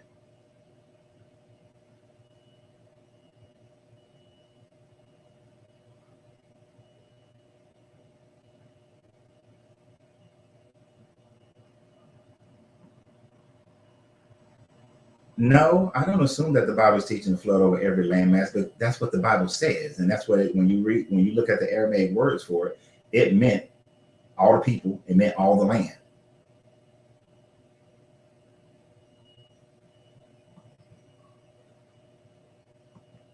There was never the firstborn. How do I get that going? There we go. There was never a part of the Kemetic history that shows a firstborn in Egypt ever killed, whether it's the Kemetic people or the slave people or any other certain group of people. There was who was it? Amenhotep the third. Amenhotep the third wanted the firstborn of his harem to be killed because he was trying to make sure a certain child would be the next pharaoh, but that didn't work, and that's how Amenhotep the fourth, who then changed his name to Akhenaten, became the pharaoh.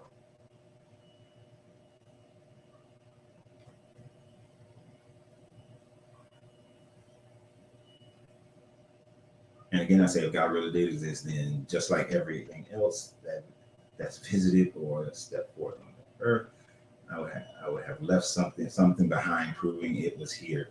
Right? Where there really isn't any proof of this deity on this planet. There's proof of what people believed, but no proof of the deity.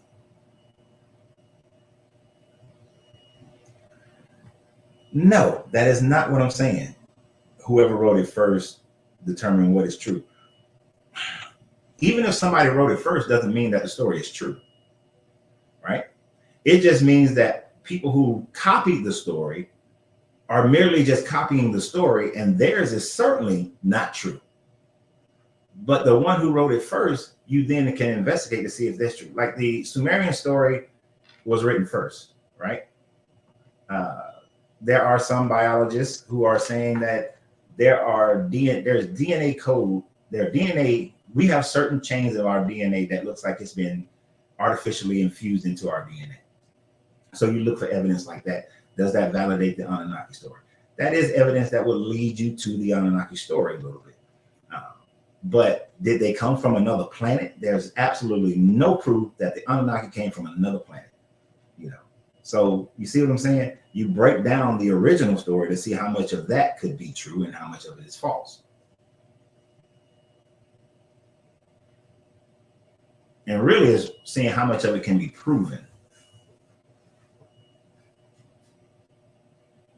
Yeah, the whole firstborn thing really is borrowing, because you got to think about it. Akhenaten ruled around 1440 BCE, I believe, is during his time frame. So his story his story would have been known by the people who worship the Akhten.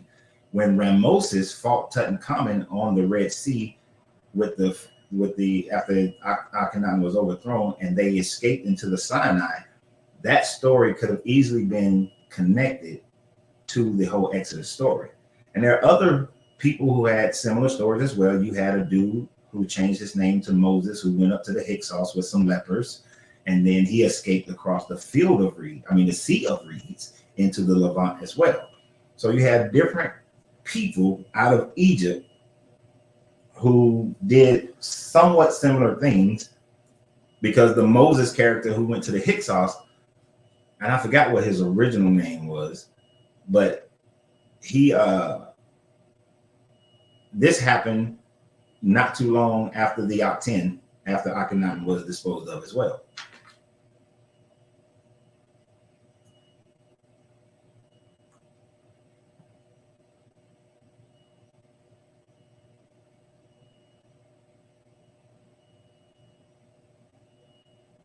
He said, if Jesus was real, I think he only went 200 miles around. That's not the world. No.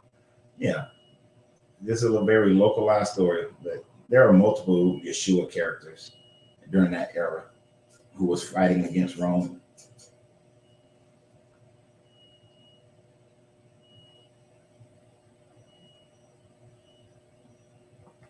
Let's see what you said there. They put trust in science and all other technologies we use today. Right now, the same archaeology they use to give us our history is what they use to improve on to give us GPS city grid layouts, HVAC tech, and also what were they using to be on the stream right now? I'm not sure I understand what you mean, Jeremy. Are you saying how Christians trust in all the technologies that we use today, but they don't want to trust the technology of the archaeologists? I'm not sure. So I don't know.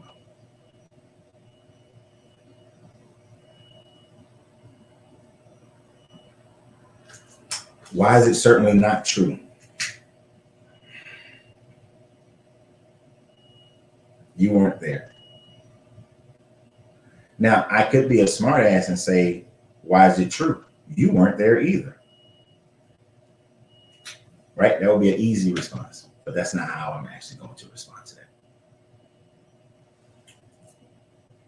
Let me see if I can give you an example of why it's not true so that you can understand it. Okay. This was a personal study that I did about 3 decades ago. Eusebius of Caesarea, when he recorded Constantine's battle against Maxentius, in this first recordings of it, he wrote nothing about Constantine and the other soldiers seeing a symbol in the sky. and Sol Invictus, because many people say Jesus, but no, it's Sol Invictus coming into his tent and inspiring him to fight this battle.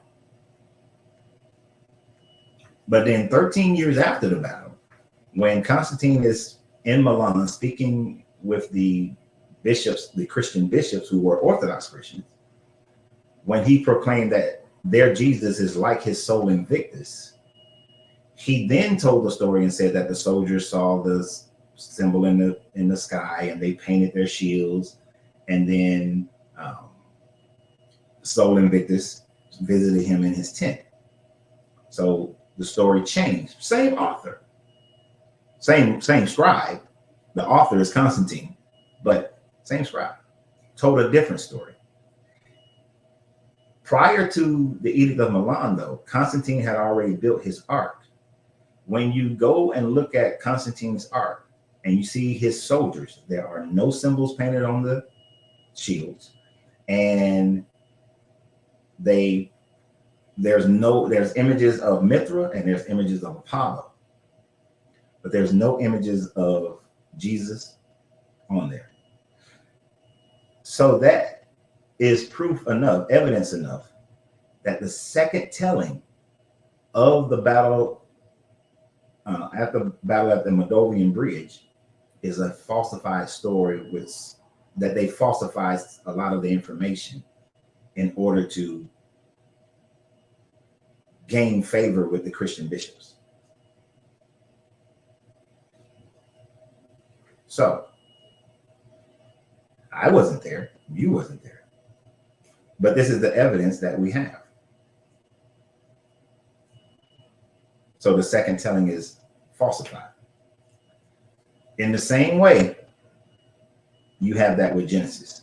The Enuma Elish, the Archaeology, the Epic of Gilgamesh was all written, and the Archaeology is another one that you should read. I think that was Sheila who had asked about that.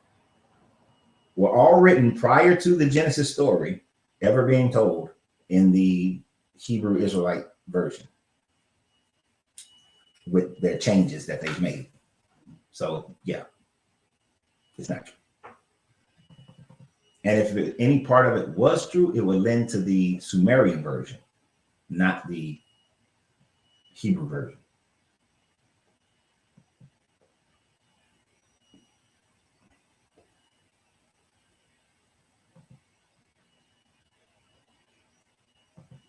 Yeah, and that's why I use the Constantine thing, because we have archaeology. You can go to Italy right now and go up to, well, you can't go up to the Ark. You got to get special permission. But with today's camera lenses, and you can get a bird's eye, you can not a bird's eye, but you can get an eye level view on top of buildings. And with our ability to zoom in, you can see the Ark you can see Constantine's Ark, and you'll be able to verify that there are no shields with crosses on them. That Sol Invictus is not, that Jesus is not on there. It's Mithra.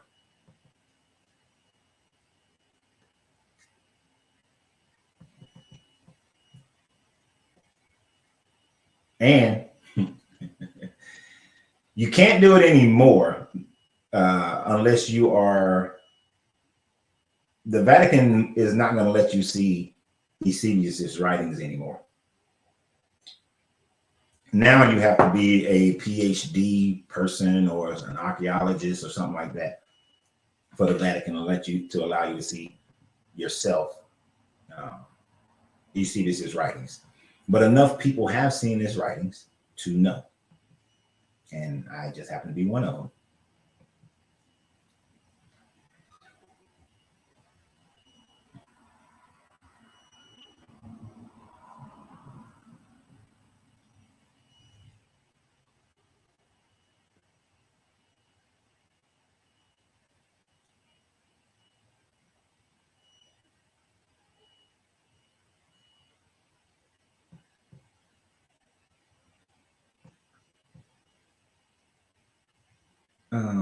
No, I understand why you said it, and I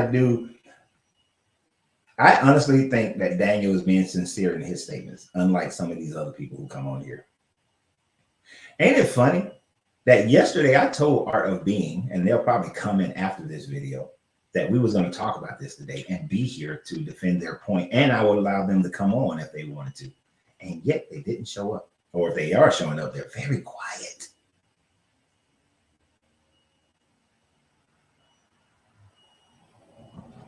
And however, I'm going to go off of and follow the first story. Not that the ones that perceived or believed to be the true story, but the first story. And I would much rather start at the first story rather than the plagiarism of the first story. Exactly. And that is the only reason why I deal with the Sumerians so much more so than I deal with other stories, is because they, as of right now, they have the first story of this nature. Now, I am eagerly awaiting to see them excavate the rest of Göbekli Tepe and Tehran Tepe.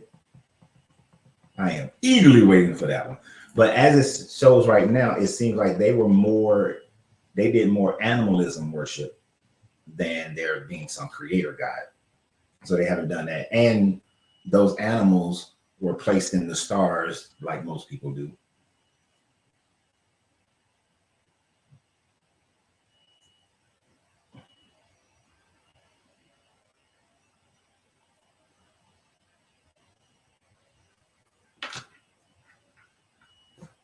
All right. I want you to think about this statement, Daniel.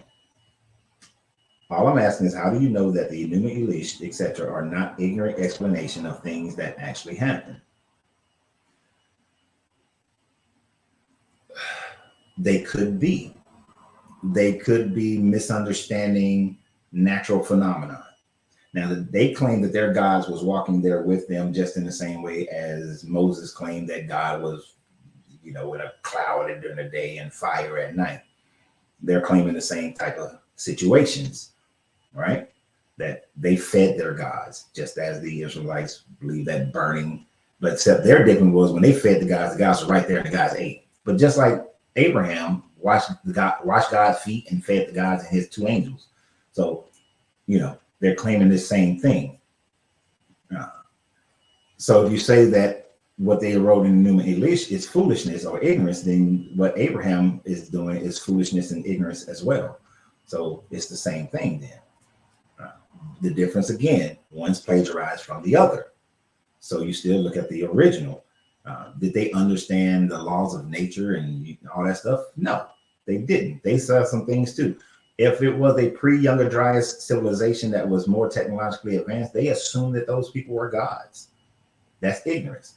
At the Göbekli Tepe, people seem like they may have identified, and like many cultures say, that the stars and the comets and asteroids and the sun and all these things were deities.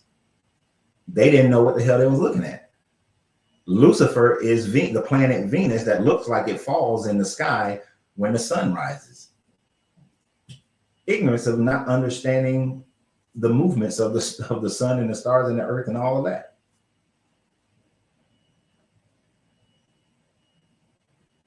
A lot of things in ancient writings are basically lack of knowledge of science.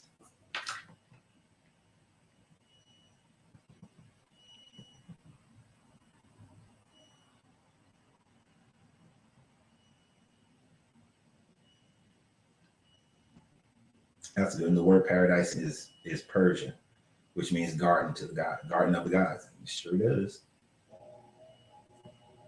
And I know you wrote Persian, but that's Babylonian. Well, Babylonian and Persians are very similar.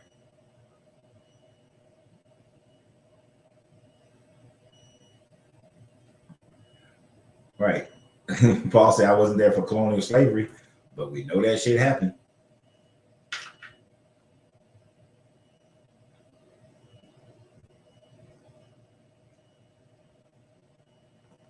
What my man McQueen said, but some of us have used faith seriously and sincerely. Some of us have even used faith in consecration and still was failed by the faith and the God character. So I'm guessing you're going to say you're about the former believer didn't do it right, or it was God's will that it just didn't come to pass, which for me is an answer for it's failed. Yeah. And I used to, man, I wanted this Bible to be so right. I was crying when this Bible, and the more and more I saw that it was not.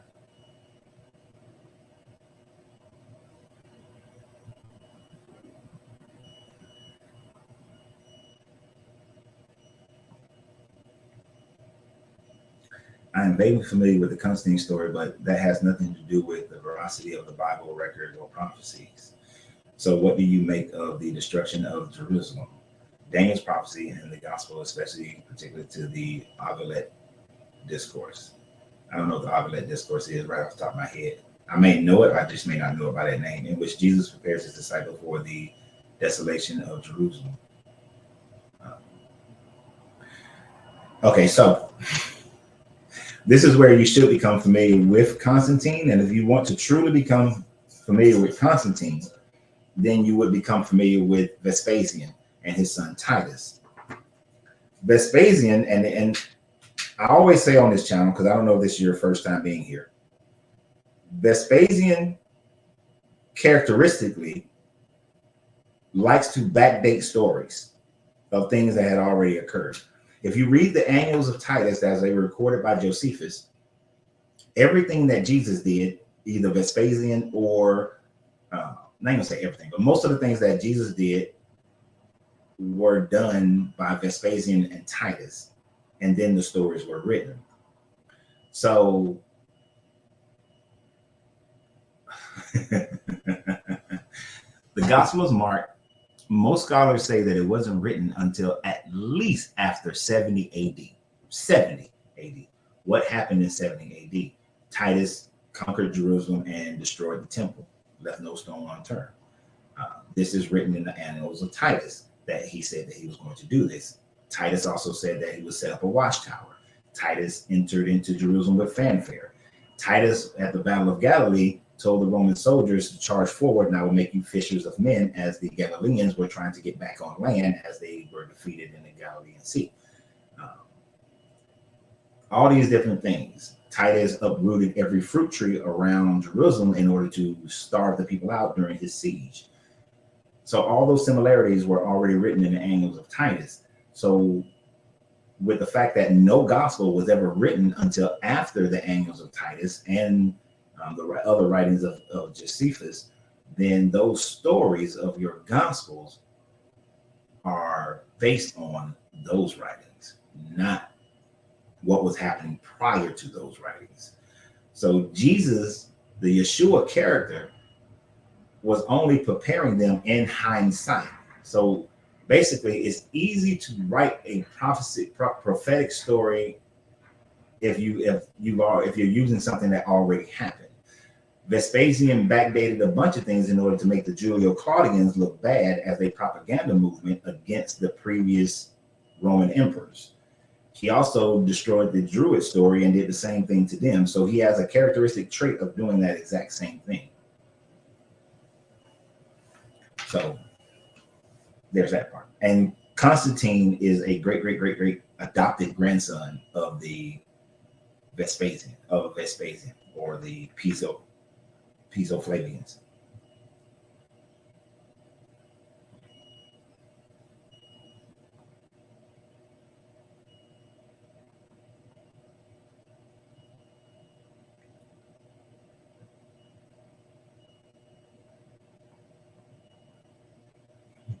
I like this one because I feel similar about my grandfather. My grandfather was the God, was the God to me, and the God of knowledge and the God of wisdom. And he told me he will always be with me, and my blood flows within you, and you all, and I will always be with you. My grandfather, not as eloquently, but said something similar to that to me, right about a month before he passed away.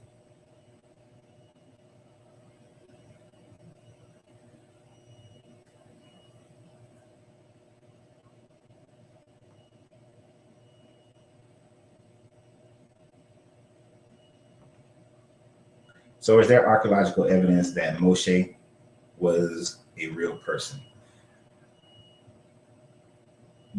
No, no. There's evidence of Rameses, who was a worshiper of the Aten, because they found his tomb, but the tomb was empty. But then they inscribed on the tomb his battle against Tutankhamun going across the Red Sea. Now, in that battle, because the Egyptians are now writing it, they wrote that they whooped his ass, but he did escape into the Levant, across into the Sinai. As far as the Moses who was with the Hyksos, the Kemetic people record this guy who joined the Hyksos and was with the lepers and then crossed the Sea of Reeds, but he's still not the Moses character because he doesn't do all that other stuff. So, but beyond that, as far as his body, but of course, you're not going to find his body because the angel Gabriel and the devil supposedly had an argument or did something. They debated over the possession of Moses' body because his body needed to be preserved so he can come back in Revelations. But there's no evidence. There's no evidence of the exodus of them 2 million people walking around the desert of the Sinai Peninsula for 40 years. There's zero evidence of that, of the towns that they destroyed and all this kind of stuff. Now, there's evidence that some of those towns existed, but the time frames of those towns' destruction does not fit the era of the Moses story.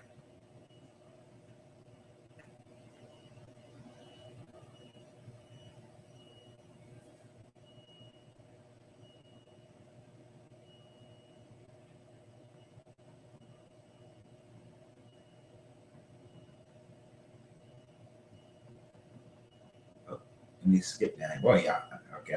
I obviously talked too long.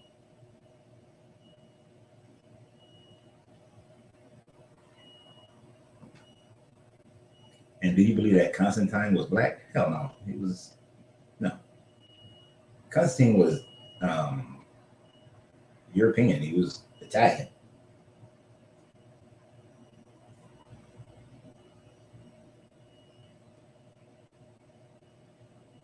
The only black, there were three black emperors. I think it was 3 black emperors of Rome.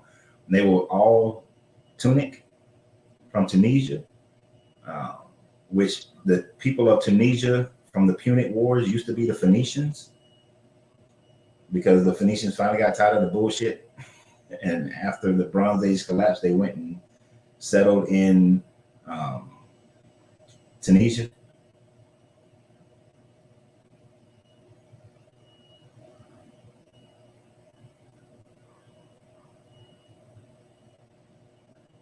Yeah, but like I said, all of that was written well after Titus had already destroyed the temple.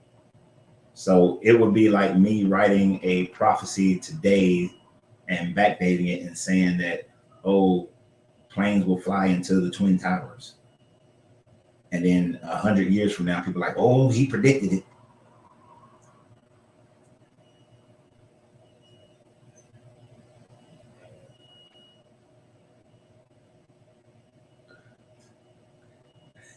You're going to be waiting, Brian, because I think most real left because he cannot explain Jericho from his original statements.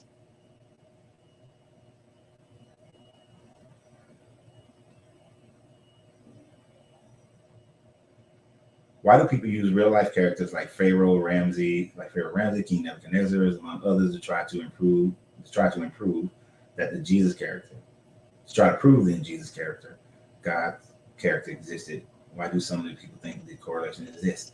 Because of what Paul just said. What did Paul say? There's evidence in New York, but there's no evidence of Spider-Man outside the comic books. It's just a popular trope. If you're going to write a story, then unlike DC, who make up cities, you use real things to try to validate your story. And understand, these people were trying to create a history for themselves. So therefore, they needed to using real cities and kings and things of that nature helps them to validate their story to the people. Now, mind you, no story in the Bible was written at the time frame that the actual thing happened. Everything is always after, so that there's no one who can validate yes or no. Even the writers that Christians will use to try to say this is extra biblical proof of Jesus, none of those writings are from historians or writers or playwrights or anybody from the era that the Jesus character supposedly was walking around doing these miracles.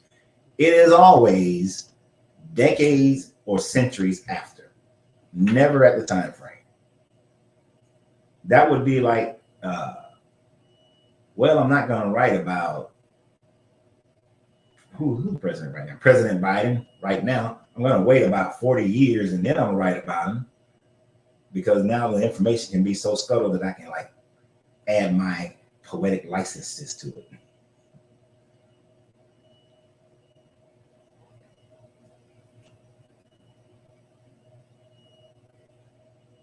Mm-hmm. The color purple is from Phoenicians for royalty, because that shit was expensive as hell to make. Very expensive to make.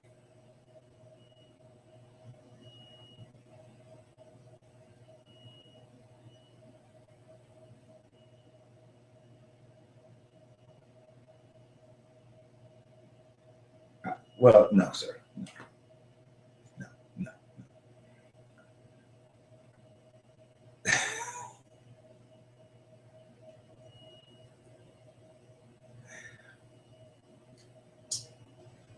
Linguistically, just using language, you can show that the Enuma Elish was written at the time of the Arcadians, because it's written in the Arcadian language.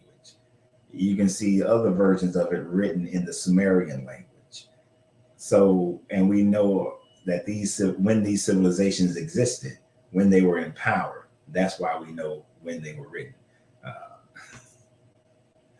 When they discovered the city of Nineveh, I think they discovered I forgot when they had, like 1908 or something like that.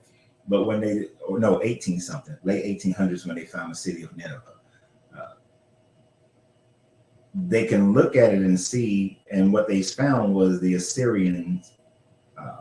They found the Assyrian inscriptions, so they know when the Assyrians were there. They found other inscriptions from the Arcadians. They knew when the Arcadians were there. So that's how that. There's no backdating for that. This is when they were there. We know the time frame of the Assyrians. You know, which you should like. You should research Nineveh, because what they wrote about the siege of Sennacherib. I'm gonna say his name wrong. Sennacherib, of when he conquered Lachish, and when he had laid a siege on Jerusalem, but then pulled out of the siege, which is validated in your Bible in Hezekiah. So if you are getting rid of that, you got to get rid of Hezekiah. So no, it's different. It is not the same. And we know that Vespasian did that. It is. And the thing about it, they knew he was doing it back then. It's just, you don't challenge the emperor. Grand Rising Shea Pink.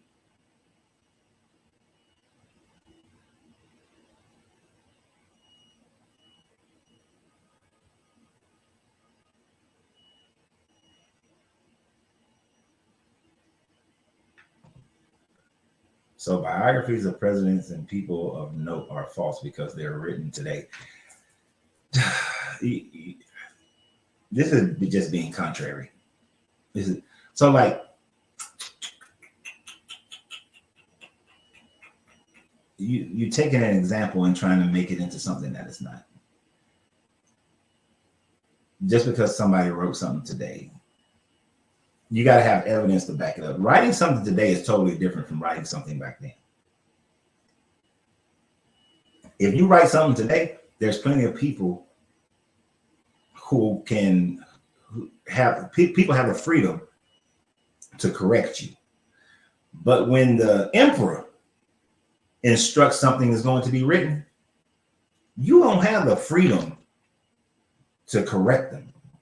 This is why you have your Dead Sea Scrolls, your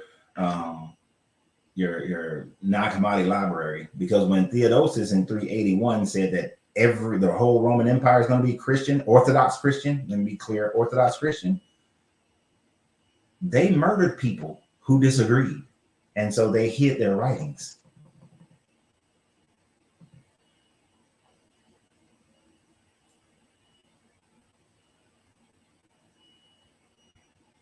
Yeah.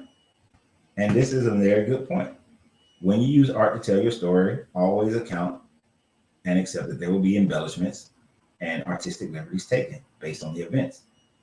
They may or may not have historically occurred. Exactly. And artists have always taken liberties. Like a person can easily look at the Sistine Chapels and know that that's an artistic license like a champ there. Because I doubt that Adam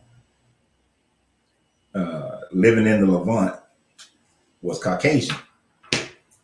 Doubt that very seriously. I doubt that the Last Supper was a bunch of Caucasians sitting around the table. Doubt that very seriously. Artistic license based on the culture of the person who's doing it.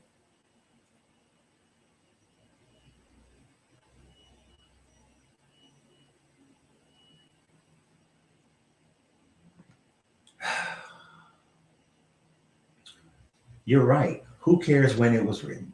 I do care when it was written. When it was written makes a huge difference as to its validity. What you should be asking is why all these cultures decided to write similar original origins and flood stories.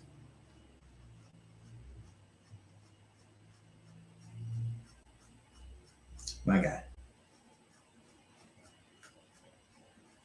Similar flood stories are written all around the world because of the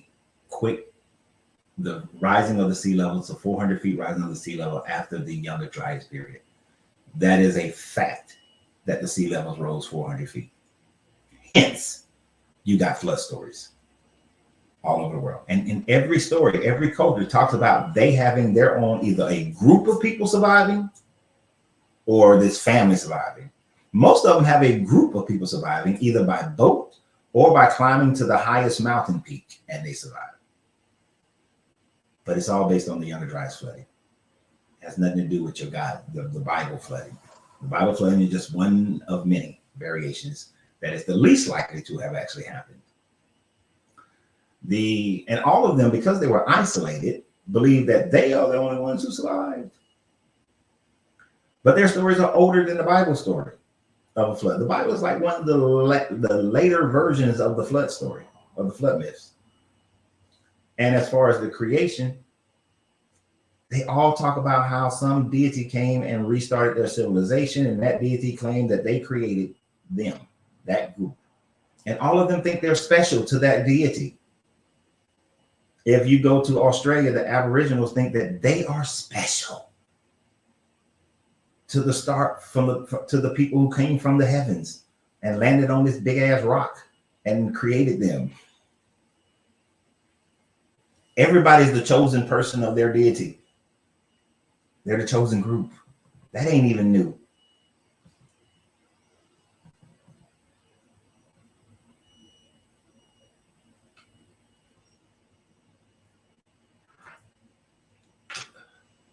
That's because your Jesus story is not even told until like after Titus destroys the temple. That's why.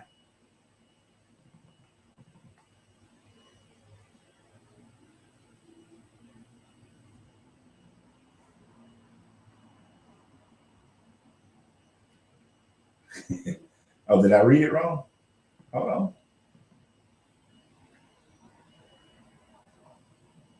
Who cares when it was written? What you should be asking is why. All these cultures decided to write similar origin and flood stories in the first place.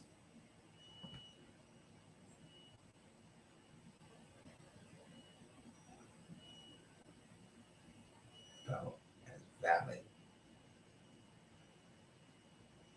None of their flood myths are valid as what happened. Exactly.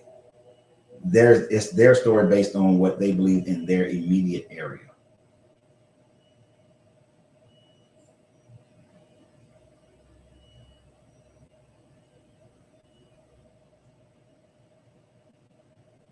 Say I'm freezing. Is Debbie the only person having me freezing problems?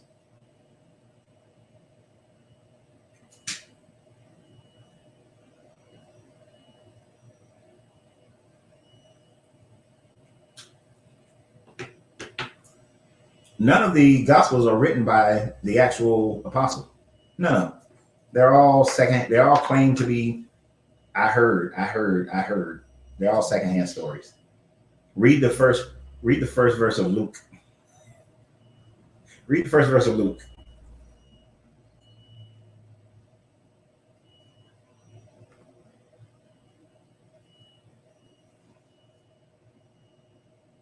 Were the first rulers of Europe melanated before the switch? What time frame of Europe? That's the part about that. You actually, archaeologists and genealogists are more and more are coming to the agreement that the current Caucasian, you don't get them until around 4000 BCE. So if you're speaking of prior to 4000 BCE, then yes.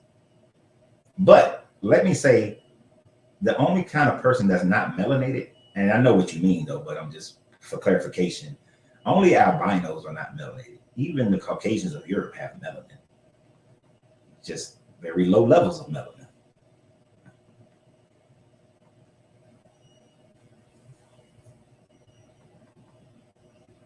Right, and as Debbie said, there's a bunch of different creation stories.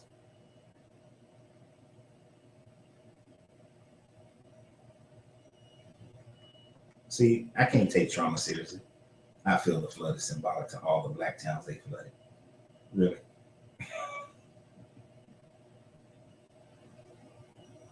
The Younger Dry flood did happen. See, I can't take trauma. Don't take trauma serious, y'all. If y'all been here long enough to know, y'all should know. Yeah, I am very behind on the comments. I try to keep caught up, but y'all be typing too fast sometimes. Yeah, I knew I was gonna have some Wi-Fi issues today. My Wi-Fi is going a little bit slower today than it should be, but I'm working on it.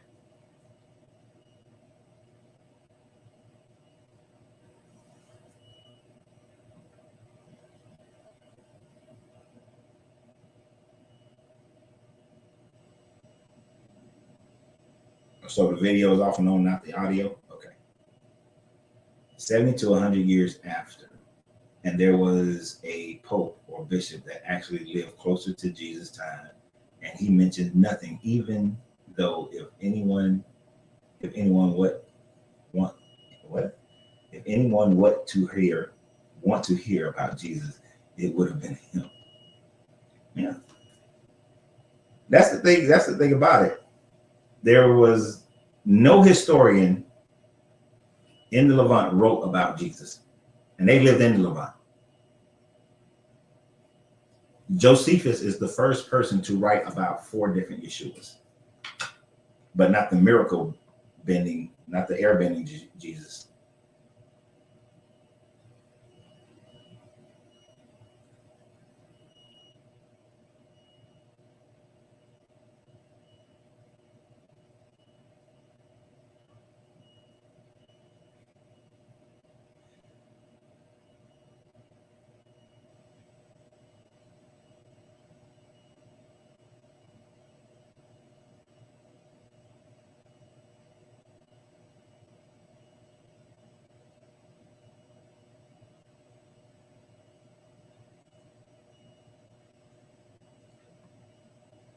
I'm gonna post this one just because. Trauma, I understand what you're saying, but no, I'm not going for that. Because the flood was around before America was ever around. No, I know you didn't claim that all the New Testament documents was written by the apostles, but here's the thing: none of them were. None of them were. Not one is written by any apostle, because all of them were anonymous. Every last one of them were anonymous. It was the Orthodox Christians, the Roman Orthodox Christians, who then gave them all names. So no, and the Luke one is relevant because it just demonstrates that it was not written by eyewitness accounts. It wasn't written by an eyewitness. Who is your favorite author? Your favorite scholar who dates the entire New Testament to 70 AD? First of all, the entire New Testament is not dated to 70 AD. That's not what I said. So the first writings, Mark, is dated no earlier than 70 AD. The most important scholar is me, because I don't just read, I'm just going to read Bart Ehrman, and I'm just going to read, David Hasid. I'm just going to read this guy or that guy. I read everybody's stuff, and then I decipher it and think through it myself. I look at multiple archaeologists and decide it. And that's how science works. You don't just say, okay, this is, I did this one experiment and it did this, and that's the end result. No, you go and research a bunch of people, right? Yes, I lean to my own understanding. I'm not going to lean just solely to some one person's understanding. What is his name? God dang it. His name just fell out my head. Like John Allen West and his thoughts on water weathering of the Sphinx. I wasn't just going to take John's word for it, but I needed to look at the other geologists who examined it, other Egyptologists who examined it, other just archaeologists who examined the same thing, and see what their conclusions were. And then research what the science of water weathering is, in order to come to the realization that the Sphinx is at least 26,000 years old. So, yeah, it's not just, I don't have a favorite. Just even though I like Zechariah Sitchin's work as far as the Anunnaki and the Sumerians are concerned, I still read other people's work. I still read like David Ickey's work, I like some of his stuff, but David Ickey can go to the left a little bit. So is everybody. But you will not, outside of seminaries, it will be rare for you to find a non-seminary scholar who will say that any manuscript of the Bible, of the New Testament, was written prior to 70 AD. It will be hard as hell. And then you got this punkism that goes on that pisses me off, right? Like Bart Ehrman does this. I like Bart, but then he got this punk thing that he does. In the past, Bart used to say that there was not a historical Jesus, one person Jesus. But now, because of pressures and for, he's skirting the line a little bit. He'll say that there is a historical Jesus. Well, he know good and goddamn well there was probably 4 or 5 historical people named Yeshua who were looking to be the Messiah. Some died, some didn't. One flipped tables, a different one, did the Sermon on the Mount and, different things. They all had different followings. And then they were all meshed together to make one. Like, he won't say that anymore. He's went to just, yes, there was a historical Jesus. Knowing good and well that it's a compilation of multiple people.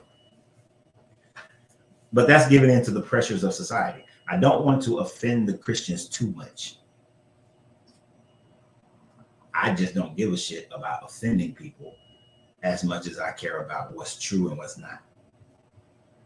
If the truth offends you, then that's an internal problem. It's not my problem.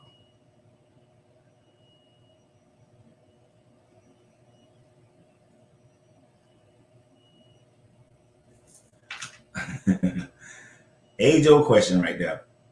How does he decide to kill all of us but got such a problem with the devil? Because he can't destroy the devil. This guy cannot destroy the devil. He would have to destroy himself in order to do so. And this is one thing for when I hear Christians say, "Well, the only book I need to read is the Bible," then I know that they're not intelligent enough because they're captivated by this fear. Because if you can't read opposing information, then how strong is your faith really?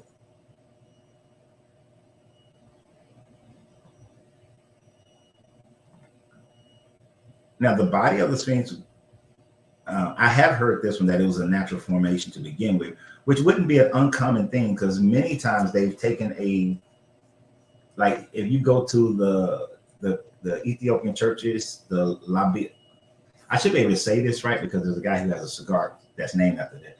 Labilela, you know what I'm talking about. Leila Bella. I never could say his cigar name right anyway. But they carved it out of stone that was already there.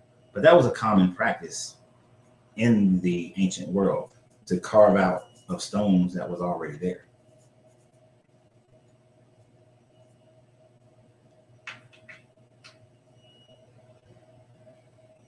Now that part, Orion, I need some more proof on that. The nature is not just going to carve out a lion's body. That's some shit.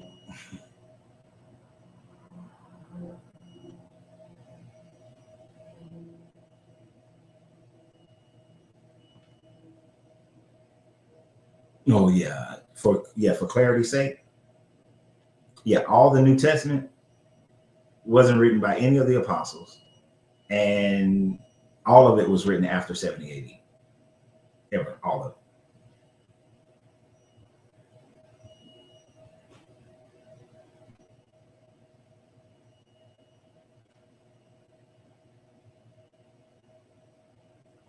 Oh, you're saying they did the bulk of the work? Okay, I don't know. Okay, all right, I gotta see.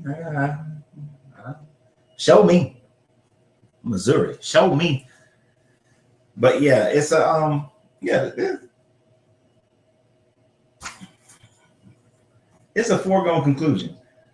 There's not one scrap of the New Testament that dates back on anything prior to 70 AD. They used to try to say 50 AD, 50 AD, but then they're like, no, even that small little piece, like Mark, the oldest piece of Mark is only about that big, right? It's not like this page turner. It's only like that big. But when they examine the language that's on it, and it is first century language.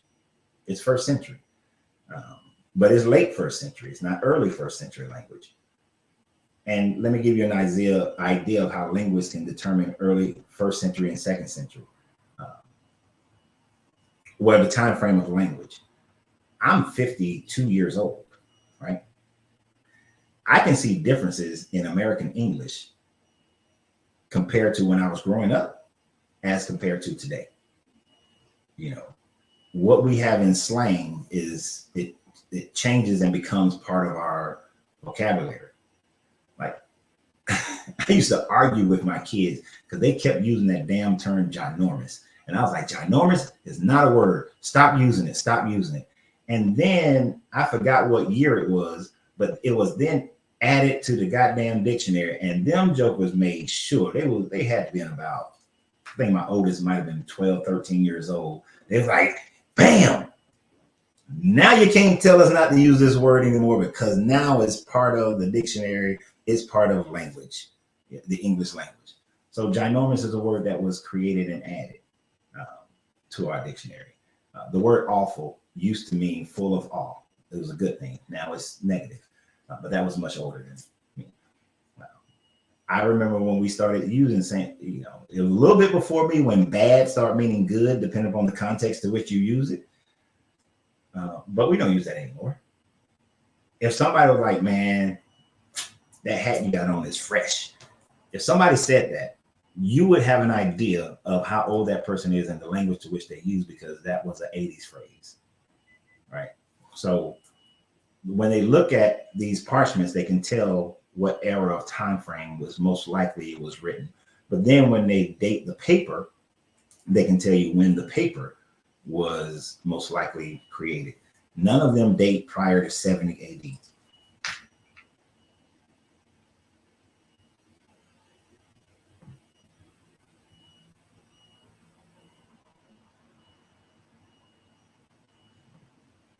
I've often pondered if any religious folks stop to think about Pangea and how the flood story and all these historical cultures could possibly be shaped into the events of the splitting and how it may have shaped civilization after that. Many have survived. Nah, Pangea wouldn't work. Pangea is there's no proof of any civilization or hominids on the planet when the time frame of Pangea. Pangea, you're talking billions of years ago. If you think about continental drift, and remember at a certain time frame, continental drift was thought to be pseudoscience. But continental drift happens in order to have the distance that you have in continental drift when society started to crop up. It takes billions of years for America to be where it is now, for the Mediterranean to be formed. There would have been a time when the Mediterranean either didn't exist or it was a river. And that spread would have taken billions of years, like a billion years for the Mediterranean to be created, for the Himalayas to be created, for all these things. Now, there are times if you have in order for it to happen suddenly, you would have to have, what is it called? What is that other theory that they're saying now is actually something that can happen? Pole shift. It would have had to been a pole shift. And if a pole shift happened, we probably wouldn't be able to find the remnants of a civilization that existed during the time frame of pole shift. But the hominid didn't exist during the time frame of Pangea. So the idea that some hominids were separated and stayed on what became America and then developed into who we are, nah. There's no evidence for that. Well, the evidence actually goes against it. I shouldn't say no evidence. It actually goes against that one.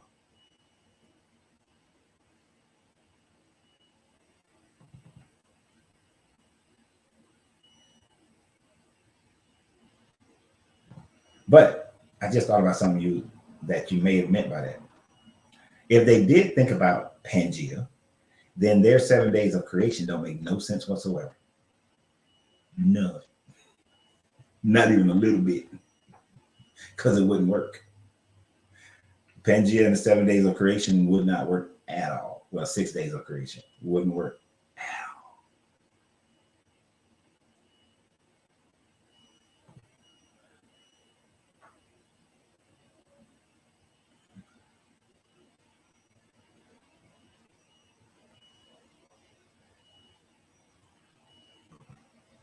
Doesn't Thoth speak about watching a pole shift? In the time frame that the Emerald Tablets is talking about, Thoth and his other writings, Thoth would have been watching the flood of the Younger Dryas, not a pole shift, because he would have been seeing a 400-foot rise in sea levels, because the land of Kim was already known prior to the Younger Dryas flood. But when he claims that as Atlantis flooded and he flew over to the land of Kim, then that would mean the land of Kim was already there, already known, and the land of Kim didn't move. A pole shift, that move was, what was the movie? 2012 is what demonstrates a pole shift. And one of the best ways we can think about it, if a pole shift actually happened, I don't think we not surviving. There ain't nobody that all civilization is gone. Because you got to think about it. If a pole shift happened, they did show, what is it? The volcano, the caldera in Yosemite erupting. The caldera in Yosemite erupted to the level that it erupted in that movie, or just because of a pole shift, or if it has I think it's an 8 or 9 level eruption, it would create such a vibrational disturbance on the planet that you would also, to hell with Vesuvius. Below Vesuvius, underwater, there's a caldera there that's just as big as the one in Yosemite. Both of them will then erupt. Montserrat would then erupt. Hawaii would erupt. The whole ring of fire would all erupt. Like every volcanic chain would erupt. Volcano, it would. So that is going to cover the earth in ash for probably hundreds of years. And then all the magma flow and the power and that creates is going to be like more nuclear missiles than we got exploding all on the earth. Then the earthquakes that would happen, like these little, like Georgia is on one, the Appalachian Mountain chain is a fault line. Then that's going to erupt into massive earthquakes. The fault line of San Andreas is going to go. The fault line that goes through Africa is going to go. I mean, ain't nobody surviving that. We all done. The whole world is on fire, is in darkness, and you've fallen into all kinds of holes, earthquake caverns, everything's gone. The land masses will be shaped so differently. Florida is gone, underwater. The tsunamis that would then occur, you done. Everest is a fault line. Everest is on fire. The Himalayas, that's a fault line. All that shit gone. All of them that you can't even be safe there because of the earthquakes and who knows what magma flows are buried deep. Yeah, we done. Thoth is not surviving that one. You couldn't even survive in the atmosphere. I used to think, man, I just need to be on an airplane when all that is happening. Though in that movie when they're flying this big airplane and all that sort of thing, if all that shit was happening, the wind turbulence on the planet would be such a degree that no plane that we have would be able to fly. All that shit's being thrown to the dirt. Have you ever heard of Daniel B. Wallace? No, not to my knowledge. Although I do watch a lot of documentaries, but no, not to the right hand.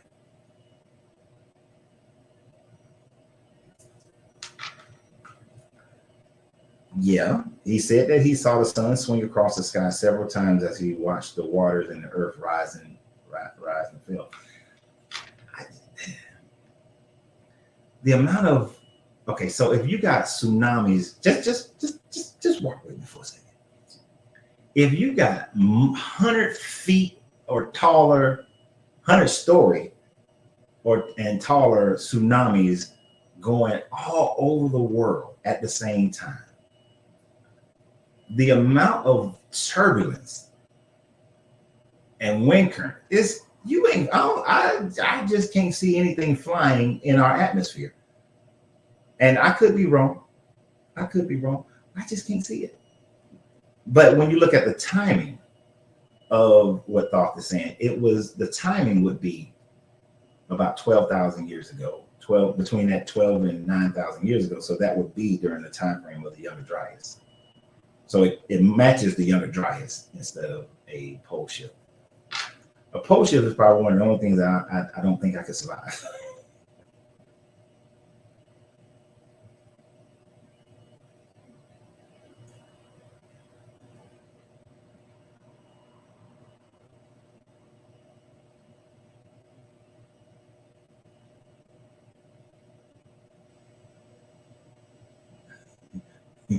You said air balloons might fare better than planes. Man, that air balloon gonna be moving at such speeds, boy. You're gonna be doing some. Oh, and this part, a pole shift also weakening our magnetosphere, and the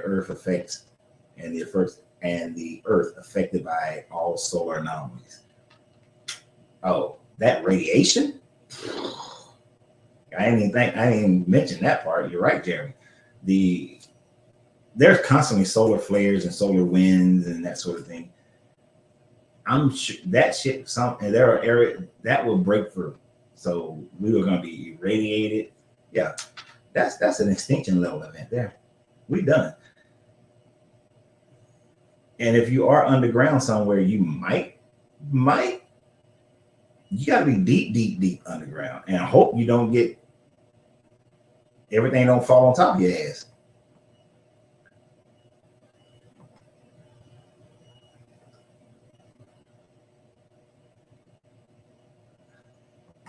And that's your point, huh, Brian W. Just pondering these things, don't leave room for God. Nope, this will be your God destroying everything.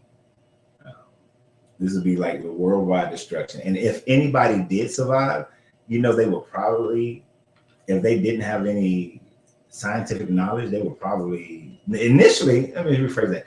Initially, if it happened today, because we're not primitive in our scientific knowledge, if it happened today, we would be able to say, we would know it's something scientific.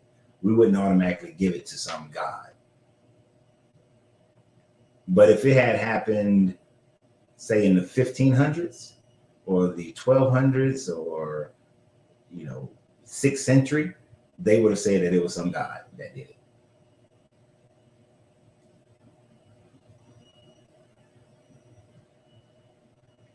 They would probably say some God did it.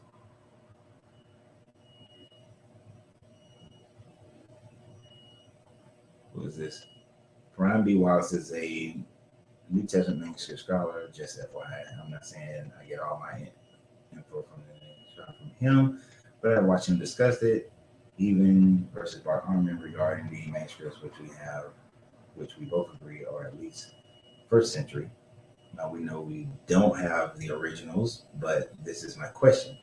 From what you've learned, how does one determine that the originals were not written until 70 AD if no one has the originals? Okay, so when people say that we don't have the originals, the oldest thing they have is like a scrap of mark, right? So because you only have a scrap, you can say we don't have the original mark. That might have been the original, but by cause and effect, that's the only piece that we have left. So the door is open for it's not the full and complete, so it's not the original, but it's also leaves the door open to was it a copy from something else, because there's nothing else older. So it leaves a door for either side. I'll grant you that. But because it's not complete, you can't call it an original. And you would never know and this is my thing about it is, I will say that little scrap is a piece of the original because it's the oldest piece that we have. Until we find another piece that's older, that's the original. It's just a scrap of the original. But we have to find older. But we're never going to know the first time it was written. We don't, they didn't keep those kinds of records like that, how we would keep it now. Like we can probably, let's see, what can we get an original of? Because of today's time, we can get the original manuscript for Outwitting the Devil. That we have, the original manuscript that Hill wrote, because he wrote it in 1938. They have the original because of when it was written.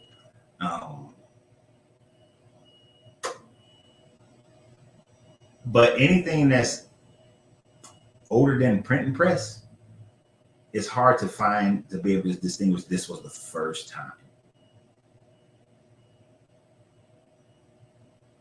But until we find something else older, that's a piece of the original.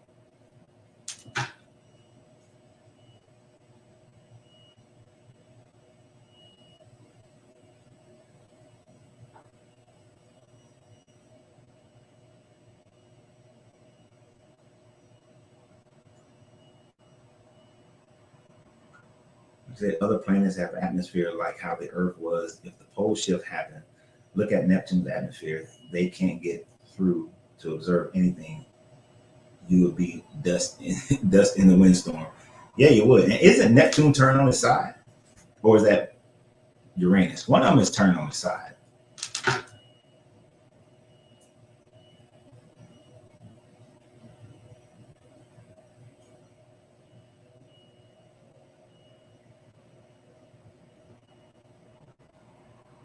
A mountain going boom would be a sign from a god. Europeans, Africans, Asians, North and South Americans, all over had a time when there wasn't a God of the Bible. They certainly did, and they all believed there was some other God. Brian W. is stupid. I'm just gonna put it because he's He-Man 1986, He-Man 1994, He-Man Netflix 2020. There's a He-Man 2021. You gonna have me go look that up. I used to love He-Man as a kid.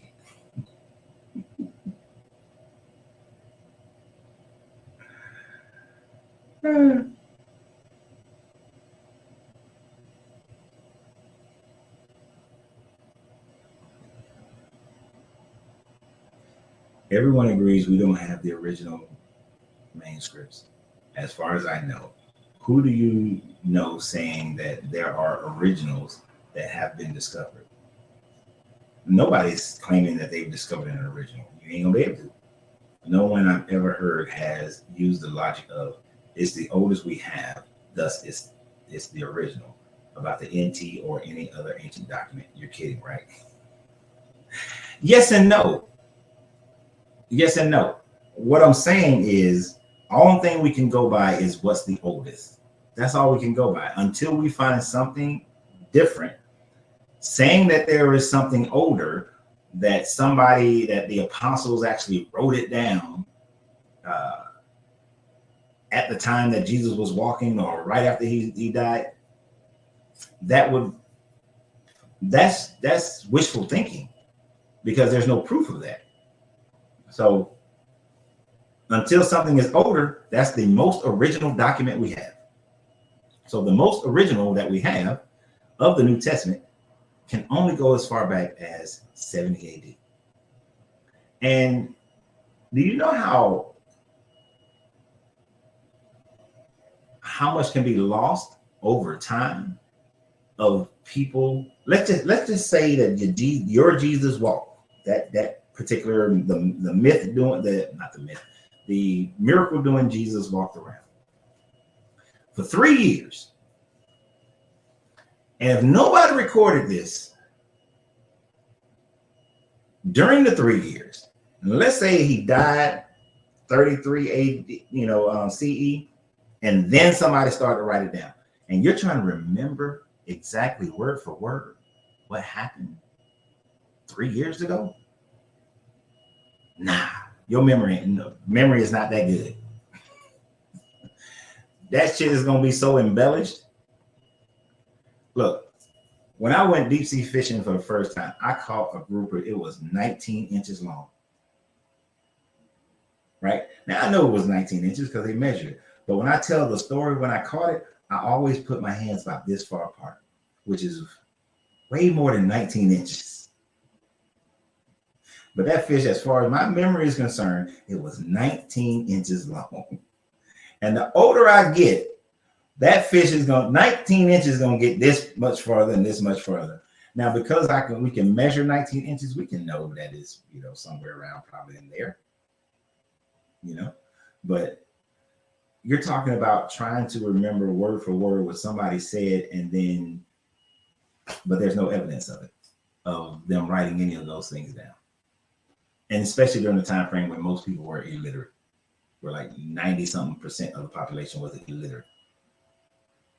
And they just, even if this Jesus walked around in the way that they said, you're telling this story, it's going to become a big ass fish story.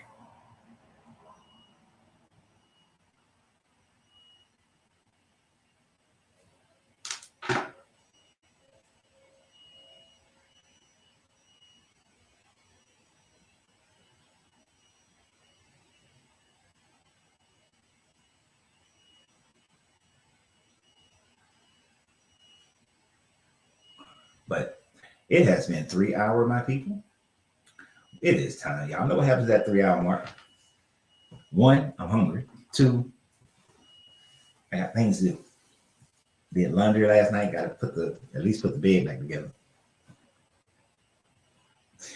You know how you have one of them nights where you finish the laundry about midnight. You're like, man, I'm just gonna throw a sheet on here and throw a blanket and go to sleep. Put the bed together in the morning.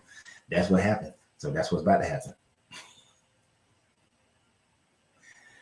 So I gotta get off here. Gotta eat lunch. Gotta make some other videos.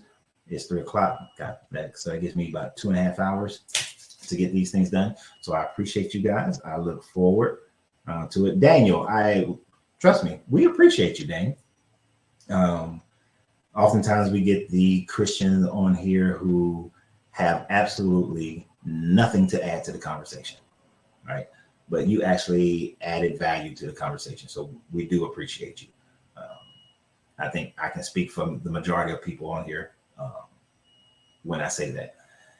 And of course, everybody else, I appreciate all y'all, even though a couple of y'all, Brian and Trauma, y'all be tripping sometimes, but we good. But y'all have a great day. If you want me to come to your town for a seminar, set it up. Contact me and we'll set it up. But you're going to do some work to get it set up. Remember, always go and like our other channels. Really, did you know? For Angelina's channel, Eat, Sip, Smoke, Travel, and The Art of Tantric Love. I promise we're going to start doing a hell of a lot more videos on those channels. So, go over there and start following. But y'all have a great day. And remember, always, you got to free yourself to be yourself because your greatness is not negotiable. Good journey, good vibrations, and I'm out.